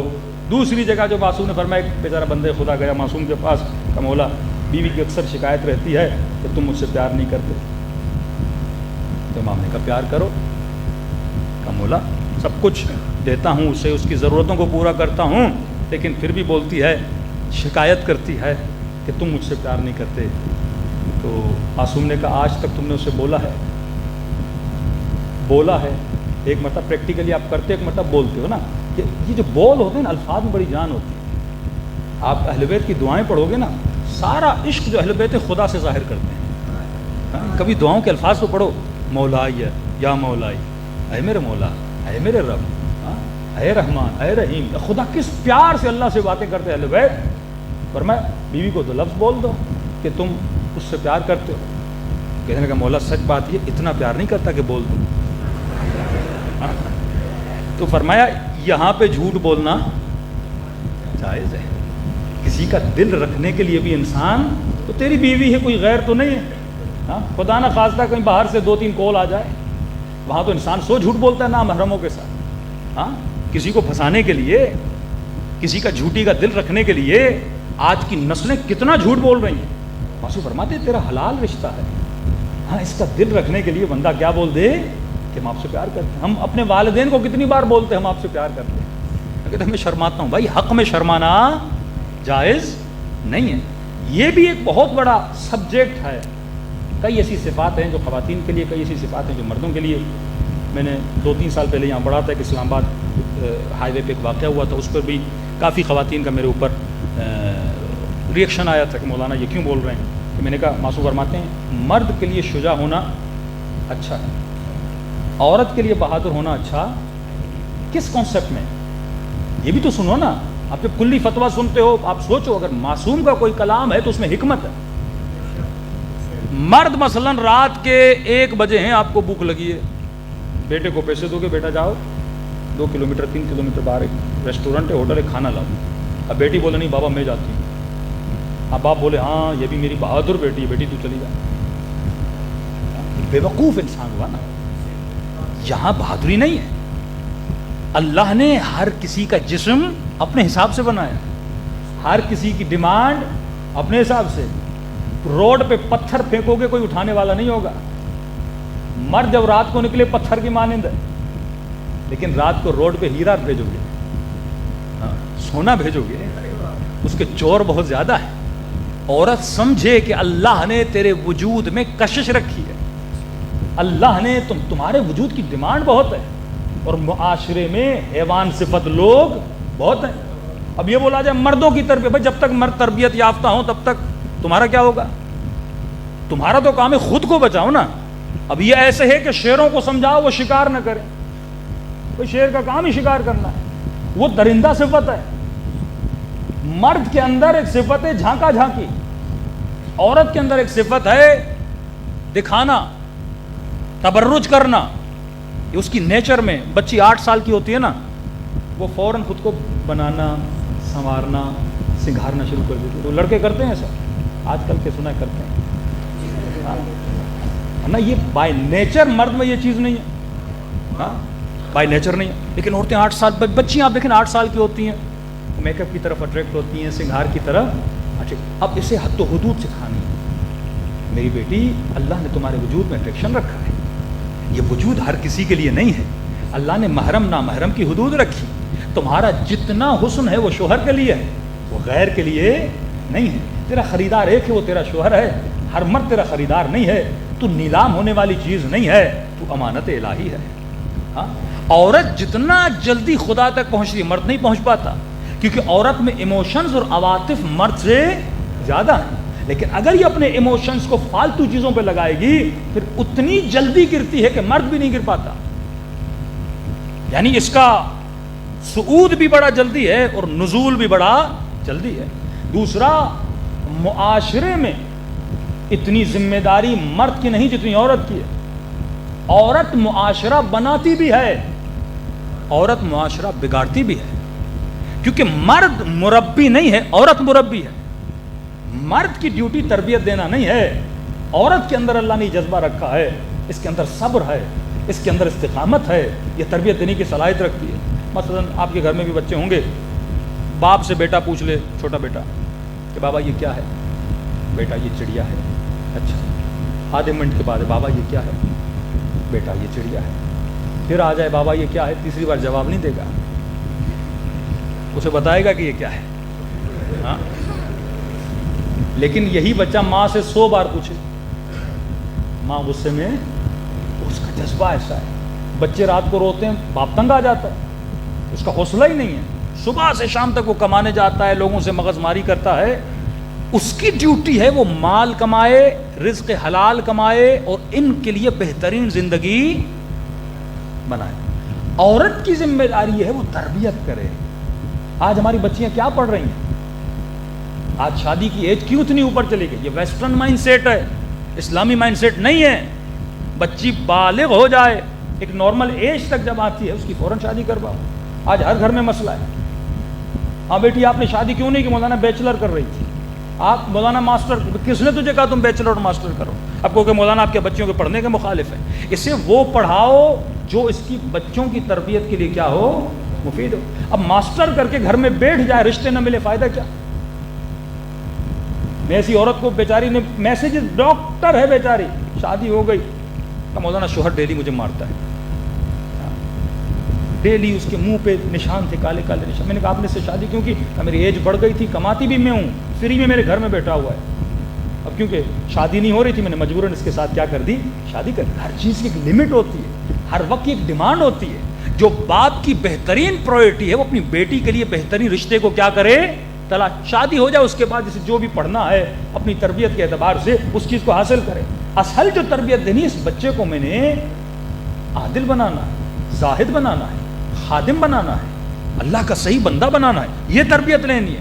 لیکن اگر بے تربیت بیچلر بھی لے لے, ماسٹر بھی لے لے, اور اس کے بعد اس کے پاس رشتہ آئے اور وہ لڑکا کہے کہ میں انٹر پاس ہوں, میں تو بیچلر ہوں, پھر کہ نہیں میں تو ماسٹر ہوں, تو اب اسی چکر میں لگ جائے اور رشتے سارے نکل جائیں. اب میں نے اتنا پڑھا تو مجھے بھی اتنا پڑھا ہوا چاہیے. اب ویسا تو ممکن نہیں ہے. تو بیٹیوں کی عمریں نکلتی جا رہی ہیں کیونکہ صحیح اسلامی مائنڈ سیٹ نہیں ہے. تو اصل جو چیز ہے وہ انسان سمجھے. معصوم فرماتے ہیں مرد عورت کے لیے یہ ہے کہ عورت کے وجود میں خوف ہونا چاہیے, ڈر ہونا چاہیے. جب یہ ڈرے گی تو خود کو بچا پائے گی. اگر رات کے اندھیرے میں بہادر ہو کے نکلے گی, نقصان کسی اور کا نہیں ہے, نقصان کس کا ہوگا, اس کا اپنا ہوگا. کہ مرد سخی ہو تو اچھا ہے, عورت کنجوس ہو تو اچھی ہے. پھر کہا مولا کیوں؟ فرمایا اگر یہ کنجوس ہوگی تو شوہر کے پیسے کو بچا پائے گی. یہاں بیچارہ کما کما کے لائے اور یہ سخاوت میں اڑاتی رہے تو وہ بیچارہ کیا ہو جائے گا, کنگال ہو جائے گا. اگر صدقہ بھی دینا اپنے شوہر کے پیسے سے تو اس سے پوچھے کہ بھائی تیری ہے. کئی ایسے مردوں کو جانتا ہوں کہتے ہیں مولانا اچانک کرائسس آ گئے, نوکری ہاتھ سے نکل گئی. بیوی نے کہا پریشان ہونے کی ضرورت نہیں ہے, میں تھوڑے تھوڑے کر کے تیرے جمع کرتی رہی تھی, کہ انہی پیسوں سے مجھے کیا ہو گیا, فائدہ ہو گیا. یہ وہ خواتین ہیں جو اپنے شوہروں کے ہاتھوں کو. فرمایا عورت کا جہاد شوہرداری ہے. اگر وہ اپنے شوہر کے لیے بہترین بیوی بنے, یہ اس کا جہاد ہے. اپنے بچوں کے لیے یہ اصل ڈیوٹی. اللہ نے اس مشین کو بنایا اسی کے لیے. اب عورت کہے مجھے مرد کا مقابلہ کرنا ہے, مرد بھی ٹرک چلاتا ہے میں بھی ٹرک چلاؤں گا, تیرا ہدف ہی نہیں تھا, تیرا جسم ٹرک چلانے کے لیے نہیں بنا. ابھی انگلینڈ میں ایک مقابلہ ہوا. دیکھیے وہ معاشرے انسانی اعتبار سے گرے ہوئے معاشرے, کیونکہ اقدار اسلامی معاشروں میں نہیں. اب وہاں پہ آپریشن کروا کے مرد عورت بن جاتا ہے, عورت مرد بن جاتی ہے. اور یہ بڑا تیز آدمی تھا, جس نے آپریشن کروایا عورت بن گیا. اب وہاں پہ یہ ریسنگ کے مقابلے ہوتے ہیں. ہاں یہ یو کے کا ریسنٹ کیس بتا رہا ہوں آپ کو. ریسنگ مقابلے ہوتے ہیں عورتوں کے. اس مقابلوں میں چلا گیا, جس مقابلے میں جاتا جیت جاتا. ہاں ریسنگ میں جیت گیا, وزن میں جیت گیا. اس وہ ساری عورتیں چیخ اٹھی, بھائی مرد تم نے بیچ میں ہمیں تو نہیں. اس نے کہا یہ سرٹیفکیٹ میں عورت ہوں. وہ کہتی ہیں یہ رہے گا تو ہم مقابلہ کریں گی نہیں. ہاں یہ یعنی آپریشن کے ذریعے تو عورت بن چکا ہے, لیکن بائی نیچر تو مرد ہے نا. وہ جو طاقت و توانائی ہے وہ کون سی ہے, مردانہ ہے. تو آپ کتنا بھی چیزوں اور سسٹم کو بدلو, اندر اپنے وجود جو خدا نے جو ہارمونز دیے ہیں, جو جسم دیا ہے, ہر جسم کی اپنی ڈیمانڈ ہوتی ہے. کبھی حیوانوں کو نہیں دیکھو گے, جیسا اللہ نے بنایا ہے ویسا خود کو ایکسیپٹ کرتے ہیں. تو عورت اگر اپنی عورت ہونے پہ فخر کرے, یہ سیدہ زینب کی راہ پہ چل سکتا ہے. جس دن اس کے ذہن میں یہ آیا نا اللہ نے مجھے عورت کیوں بنایا, مجھے مرد بناتا, ہمیں کیوں بناتا. کہیں ہوتے کہتے تم بڑے ایزیلی گھومتے ہو, ہم گھوم نہیں سکتے. یہ کوئی ڈیمانڈ ہے, یعنی گھومنے کے لیے اللہ تجھے مرد بناتا. تیری ڈیوٹی اتنی بڑی ہے, تیرا درجہ اتنا. آج تک سنا باپ کے پاؤں میں جنت ہے, اللہ نے جنت تیرے قدموں میں رکھی. ہاں یہ نہیں کہا دعا قبول کروانی ہے تو باپ کی قبر پہ جا کر, نہیں, ماں کی قبر پہ جا. اتنا مقام خدا نے عورت کو دیا. اتنی عزت خدا نے عورت کو دی. اگر یہ اپنی عزت کو سنبھالے تو اسلامی جو اقدار ہیں تو میرے عزیز ان معاشروں میں جو پہلی چیز ہے وہ والدین کی ولایت بچوں پہ نہیں ہے. میں نے واللہ والدین کو بچوں سے ڈرتے ہوئے دیکھا. یہاں والدین ڈرتے نہیں ہیں. ہمیں کہتے ہیں مولانا بیٹے کو سمجھائیں ذرا اس سبجیکٹ میں جائیں. میں نے کہا آپ کیوں نہیں بولتے؟ کہ میری نہیں سنتا. یا ہم بول ہی نہیں سکتے کہ بیٹا یہ کرو، جو اسے پسند ہے یہ وہی کرتا ہے. اے لیول او لیول کے بعد بیٹی پڑھنے چلی جاتی ہے. اب کس ماحول میں کون سا ماحول ہے، یہاں نہ چاہتے ہوئے بندہ تھوڑا بہت حجاب کر لیتا ہے. سب سے بڑا مسئلہ وہاں حجاب کا ہے. اب مال دنیا کی خاطر کہ غلط محبت دل میں لے کے ہزاروں کی تعداد میں مومنین ابھی تک دریاؤں میں لقمہ اجل بن چکے. ہزاروں کی تعداد میں کوئٹہ کے مومنین، آپ کے پارا چنار کے مومنین، مختلف جگہوں سے لقمہ اجل. کتنے بچے جو وایا ترکی جاتے ہیں یورپ، غلط محبت ہے نا. یہیں پہ اللہ تجھے کم رزق دے رہا تھا، اسی میں تو خوش رہتا تو تیری جان بھی بچ جاتی. یہ خودکشی کے مترادف ہے، یعنی اپنی آخرت کو کیا کر رہا ہے؟ تباہ و برباد کر رہا ہے. یہ بھی ایک ایرانی خاتون ایکٹر تھی، اس نے کہا مجھے ریفیوجی اسائلم سمجھو، یعنی جھوٹ بولا جاتا ہے پاکستان میں میری جان کو خطرہ ہے. جھوٹ بولا جاتا ہے، جھوٹ بول کے پاسپورٹ لیا جاتا ہے. اس نے بھی جھوٹ بولا. کون سا جھوٹ بولے؟ انہوں نے کہا بھائی ایران میں تو بڑا امن و امان ہے، اکنومی بھی اچھی ہے، یہاں تم کیوں اسائلم لینے آئی ہو؟ تو اس نے کہا میں نے اپنا مذہب بدلا ایران. میں نے کیا کیا ہے؟ مذہب بدلا ہے. اور حکومت اسلامی میں اگر کوئی بندہ مرتد ہو جائے، یعنی آپ یہ بولیں میں اللہ کو نہیں مانتا، میں رسول کو نہیں مانتا، میں قرآن کو نہیں مانتا، مرتد کا حکم اسلام میں کیا ہے؟ موت ہے، پھانسی ہے. جو مسلمان ہو اور دین اسلام کو کیا کر دے؟ چھوڑ دے. اس میں بھی حکام ہے کون سا مرتد. ایک مرتد ہے جو مرتد ہوا ہے گھر میں چپ بیٹھا ہے، اسے تو پھانسی ملنی ہے نہیں. وہ مرتد جو مرتد بھی ہو اور اپنے ارتداد کا جگہ جگہ پہ کیا کرے؟ اعلان بھی کرے اور تبلیغ بھی کرے، اسے پھانسی دی جاتی ہے. ہر مرتد کو پھانسی نہیں دی جاتی. پاکستان میں بھی کئی مرتد ہیں گھروں میں بیٹھے ہوئے ہیں، کسی کو بتا نہیں رہے، باہر بولتے ہیں اللہ کو مانتے ہیں لیکن بالفعل اللہ کو مانتے نہیں. اس نے کہا مرتد ہو گئی ہوں، لہٰذا میں واپس جاؤں گی تو مجھے پھانسی مل جائے گی. اس کو وکیل نے کہا کہ اگر تم یہ بتاؤ تو تمہیں کیا دیا جائے گا؟ پاسپورٹ تمہیں مل جائے گا. اب اس نے کہا اچھا مرتد ہو گئے تو کس دین میں آئی ہو؟ اس نے کہا میں کرسچن ہو گئی ہوں. اچھا آپ پروف دو کہ تم کرسچن ہو گئی ہو. تو جو مسیح ہوتے ہیں نا وہ ایک غسل کرتے ہیں. ایک سوئمنگ پول ہوتا ہے چھوٹا، پانی میں غسل کا نام ہے، اس میں نہاتے ہیں، غسل تعمیم بولتے ہیں. کیا بولتے ہیں؟ اس نے وہ غسل بھی کیا، اس کی ویڈیو بھی بنائی کہ دیکھو. یعنی یہ نسلی شیعہ تھی، نسلی شیعہ خاتون تھی. لیکن دنیا کی محبت اتنا انسان کو تباہ و برباد کر دیتی. ایک فیک محبت. پہلے تو شیطان اتنا بڑا بناتا ہے بس یہ مل جائے، جب وہ چیز مل جاتی ہے پھر کہتا ہے میں نے کس چیز کے لیے سب کچھ کیا. پھر اس نے وہ غسل بھی کیا، ویڈیو بھی بنائی، اور بعد میں ان کو پتا چلا یہ سب کچھ پاسپورٹ کے لیے کر رہی ہے. انہوں نے اس کو پاسپورٹ بھی نہیں دیا. یعنی خسرت دنیا والآخرہ. یہ بھی برباد کیا، وہ بھی برباد کیا. یہی عالم ہوتا ہے جب آپ کو سب کچھ گھر مل جائے گا، گاڑی مل جائے گی. اب بڑھاپے کے عالم میں دیکھو کہ بیٹی سر ننگا کر کے بازاروں میں گھوم رہی ہے. ہاں دیکھو کہ بیٹا کسی انگریز کو لے کر آیا ہے. وہاں اتنی جرت آپ کو نہیں ہوگی.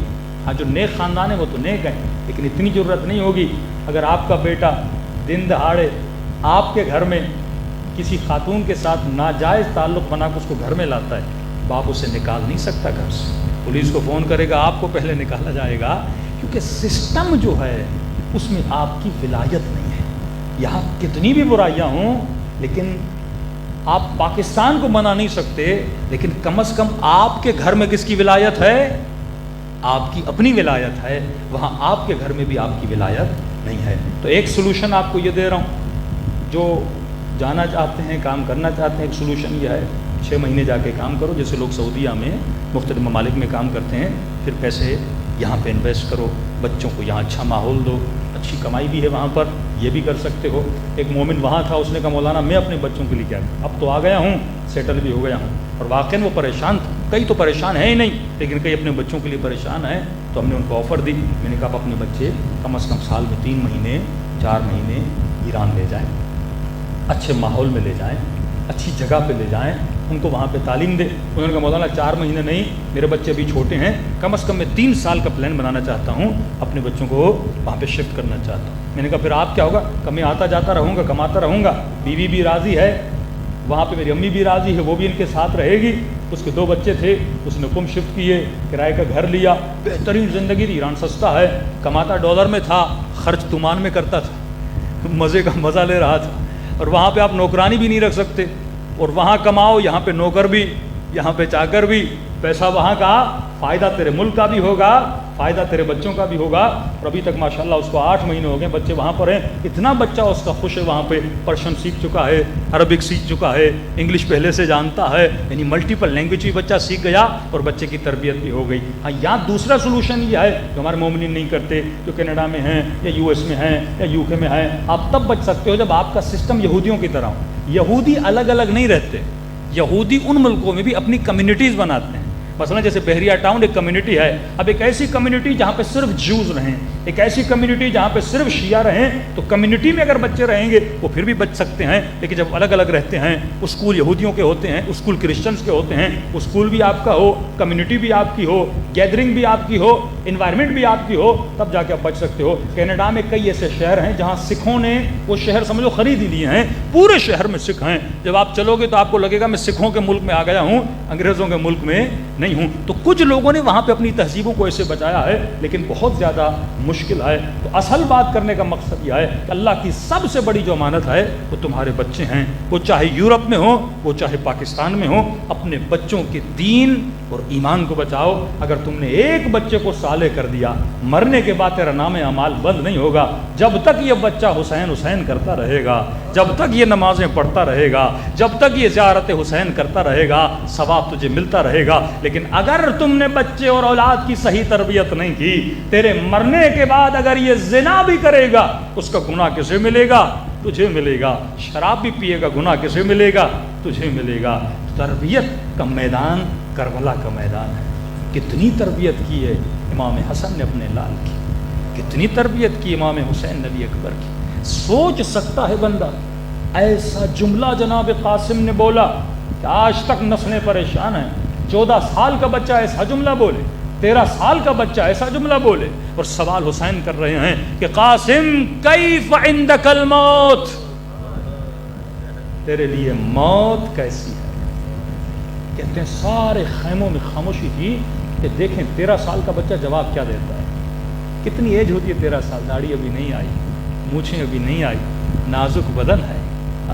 قاسم کھڑے ہیں اور حسین پوچھ رہے ہیں قاسم تو موت کا سفر کرنے جا رہا ہے، شہادت سے گلے ملنے جا رہا ہے، یہ تو بتا کیف عندک الموت، تیرے لیے موت کیسی ہے؟ عباس بڑے پیار سے دیکھ رہے ہیں قاسم کیا جواب دے گا. خیموں میں بیویاں دیکھ رہی ہیں قاسم کیا جواب دے گا. یہ حسن کے گھر میں تربیت پانے والا جوان ہے، یہ حسین کا شاگرد ہے، یہ علی کا پوتا ہے. کہا چچا احلا من العسل، موت میرے لیے شہد سے زیادہ میٹھی ہے. یہ تربیت کا اثر ہے. آج اصل ہدف زندگی تر پیسہ اس لیے کماتے ہو اچھی زندگی بنے، سواری اچھی ہو، مرکب اچھا ہو تاکہ اس پہ بہترین سواری کر سکے، دنیا کی ضرورتوں کو پورا کر کے ہدف الہی کی طرف جا سکے، امام زمانہ کے سپاہی بنا سکے. ورنہ کھانا پینا سونا یہ تو کفار بھی کر رہے ہیں. اگر تو صراط مستقیم پہ چلنا چاہتا ہے تو فکر حسین کو اپنے بچوں کے ذہنوں میں ڈالنا ہوگا. صلوات پڑھے محمد و آل محمد.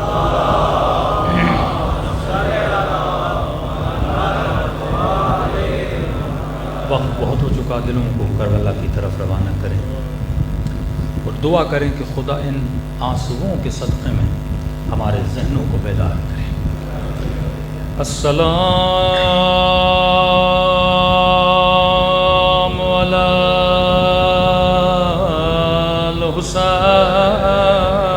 الحسین وعلی علی ابن وعلی اولاد الحسین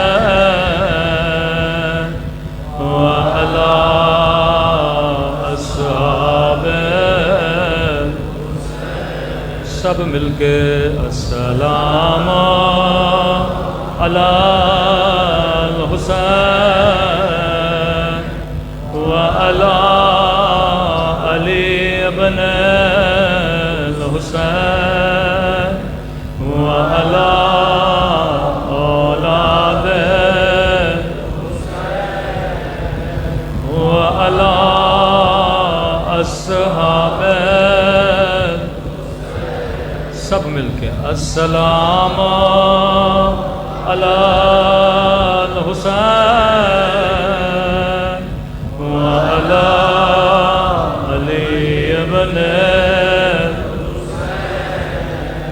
و علی اولاد الحسین و علی اصحاب میرا سلام ہو زینب کی اسیر پہ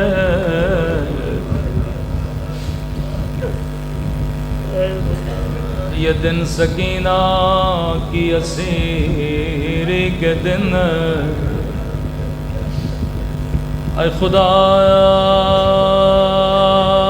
تجھے ننھی سکینہ کی اسارت کا واسطہ ہمیں دنیا کی اسارت سے آزادی عطا فرما دے اے خدا تجھے اس رونے کا واسطہ ہمیں قیامت کے رونے سے محفوظ فرما دے بی بی نے کہا دکھ اس بات کا نہیں تھا کہ غیروں نے نہیں پہچانا زینب کو دکھ اس بات کا تھا کہ اپنوں نے بھی نہیں پہچانا میں کہوں گا بی بی اپنوں کا بھی قصور نہیں تھا اپنوں نے بھی کبھی نہیں سوچا تھا کجا زینب کجا بازار کوفہ کجا زینب کجا شرابی کا دروازہ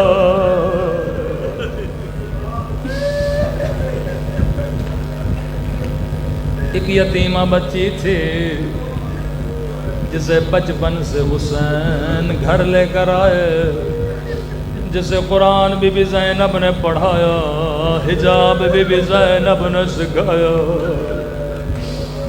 بس جوان ہوئی حسین نے شادی کرا دی ہر سال مدینے آتی تھی کہتی تھی مولا میں اپنے شوہر کو بتاتی ہوں میرا حسین بڑا کریم ہے مجھے ایسے پالا جیسے اپنے بچوں کو پالا کرتے ہو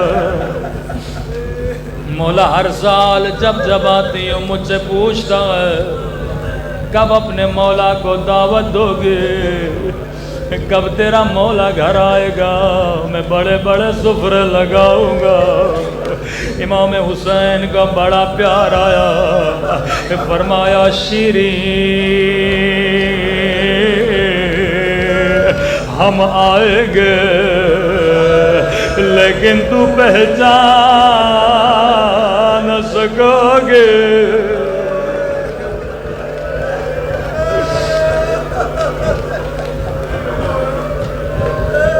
شیری کہنے لگی مولا ان آنکھوں کو نکال دو جو اپنے مولا کو نہ پہچانے امام نے فرمایا شیری تیرا قصور نہیں ہوگا ارے حالات بدل جائیں گے لیکن شیرین حسین کی وصیت یاد رکھنا جی میرے مولا شیرین قیدی بڑے مظلوم ہوتے ہیں شیریں کبھی قیدیوں کا دل نہ دکھانا،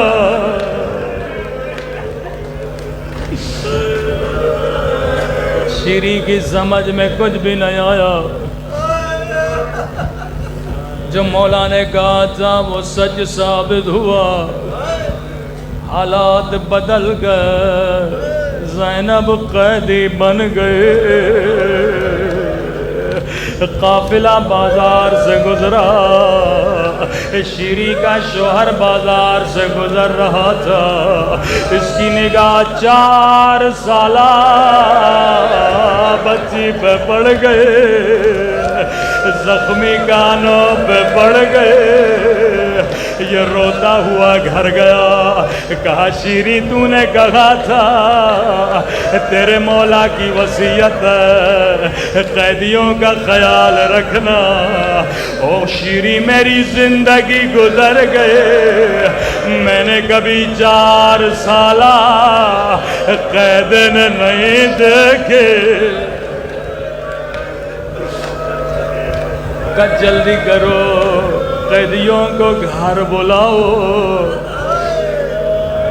یہ مومن امام سجاد کو دعوت دیتا ہے، مولا دعوت کو قبول کرتے ہیں، شیریں جلدی جلدی سے سفرہ لگاتی ہے، سفرے پہ پانی رکھتی ہے، کھانا تیار ہونے کے لیے بولتی ہے، جیسے قیدی بھی شیریں کے گھر میں آتی ہے، قیامت کا منظر تھا جسے زینب نے حجاب سکھایا،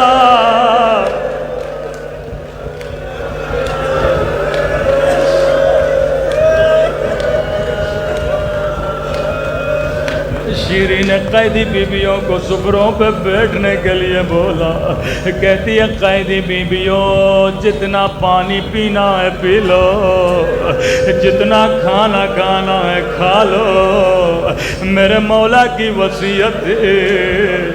قیدی بیویوں نے کہا مومنہ ہمیں پانی نہیں چاہیے، ہمیں کھانا نہیں چاہیے، کہا اور کیا چاہیے؟ کہا مومنہ ہم بڑے مظلوم ہیں، ایک دن میں ہمارے گھر سے 18 لاشیں نکلی ہے، کسی نے ہمیں رونے نہیں دیا، اگر اجازت ہو تیرے گھر میں ماتم کر لے۔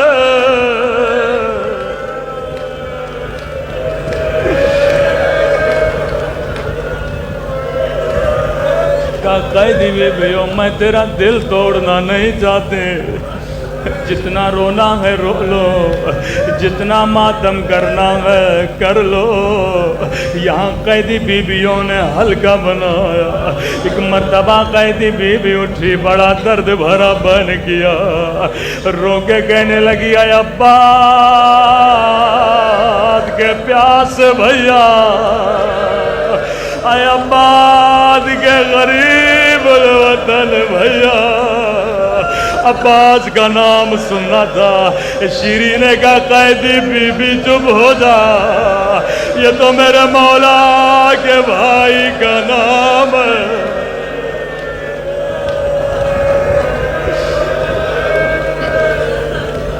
قیدی بیویاں بیٹھ گئے، شیریں تیرا گھر ہے، اجازت نہیں، ہم ماتم نہیں کریں گے، کہ یہ نام لے کے ماتم نہ کرو، اگر تیرے مقتول کا کوئی بیٹا ہے اس کا نام لے کے بین کرو۔ پھر سے کوئی قیدی بیوی اٹھی اور بین کیا، اے علی اکبر کے پیاس بابا، اے علی اکبر کے غریب الوطن بابا۔ جیسے اکبر کا نام سننا تھا، شیریں نے کہا قیدی بی بی چپ ہو جا، یہ بھی میرے مولا کے بیٹے کا نام ہے، اللہ اکبر پہ میرے بچے قربان کرے۔ قیدی بیویاں بیٹھ گئے، کہتی ہے قیدی بیویوں میں تیرا دل دکھانا نہیں چاہتے، اگر تیرے مقتول کی کوئی بیٹی ہے اس اس کا نام لے کے بیان کرو. بیٹی کا نام آنا تھا, پھر سے کوئی قیدی بی بی اٹھی اور بیان کیا, اے سکینہ کے پیاسے بابا, اے سکینہ کے غریب بابا. روایت کے جملے اب شیریں کو سمجھ نہیں آیا. کہتی ہے قیدی بی بی تو نے مجھے بڑا رلایا, یہ تو مدینے والوں کے نام ہے, اللہ میرے مولا کی خیر کرے. شیریں کہتی ہے جو قیدی بی بی سب سے زیادہ رو رہی تھی اس کے قدموں میں بیٹھی, قیدی بی بی میں تجھے آخری مہلت دیتی ہوں, اگر تیرے مقتول کی کوئی بہن اس کا نام لے کے بیان کرو. عزادارو اب کوئی اور بی بی نہیں اٹھے, ایک مرتبہ زینب اٹھے اور بیان کیا, اے اجڑی ہوئی زینب کے پیاس بھیا, اے اجڑی ہوئی زینب کے غریب بھیا. یہ بی بی زینب کے قدموں میں گر گئی, اے بی بی تو کون ہے, تیرا مدینے سے کیا رشتہ ہے؟ بی بی زینب نے کہا شیریں نہیں پہچانا, انا زینب بنت علی, او تیرے مہمان آ گئے, تیرا حسین آ گیا, لیکن تو نے پہچانا نہیں.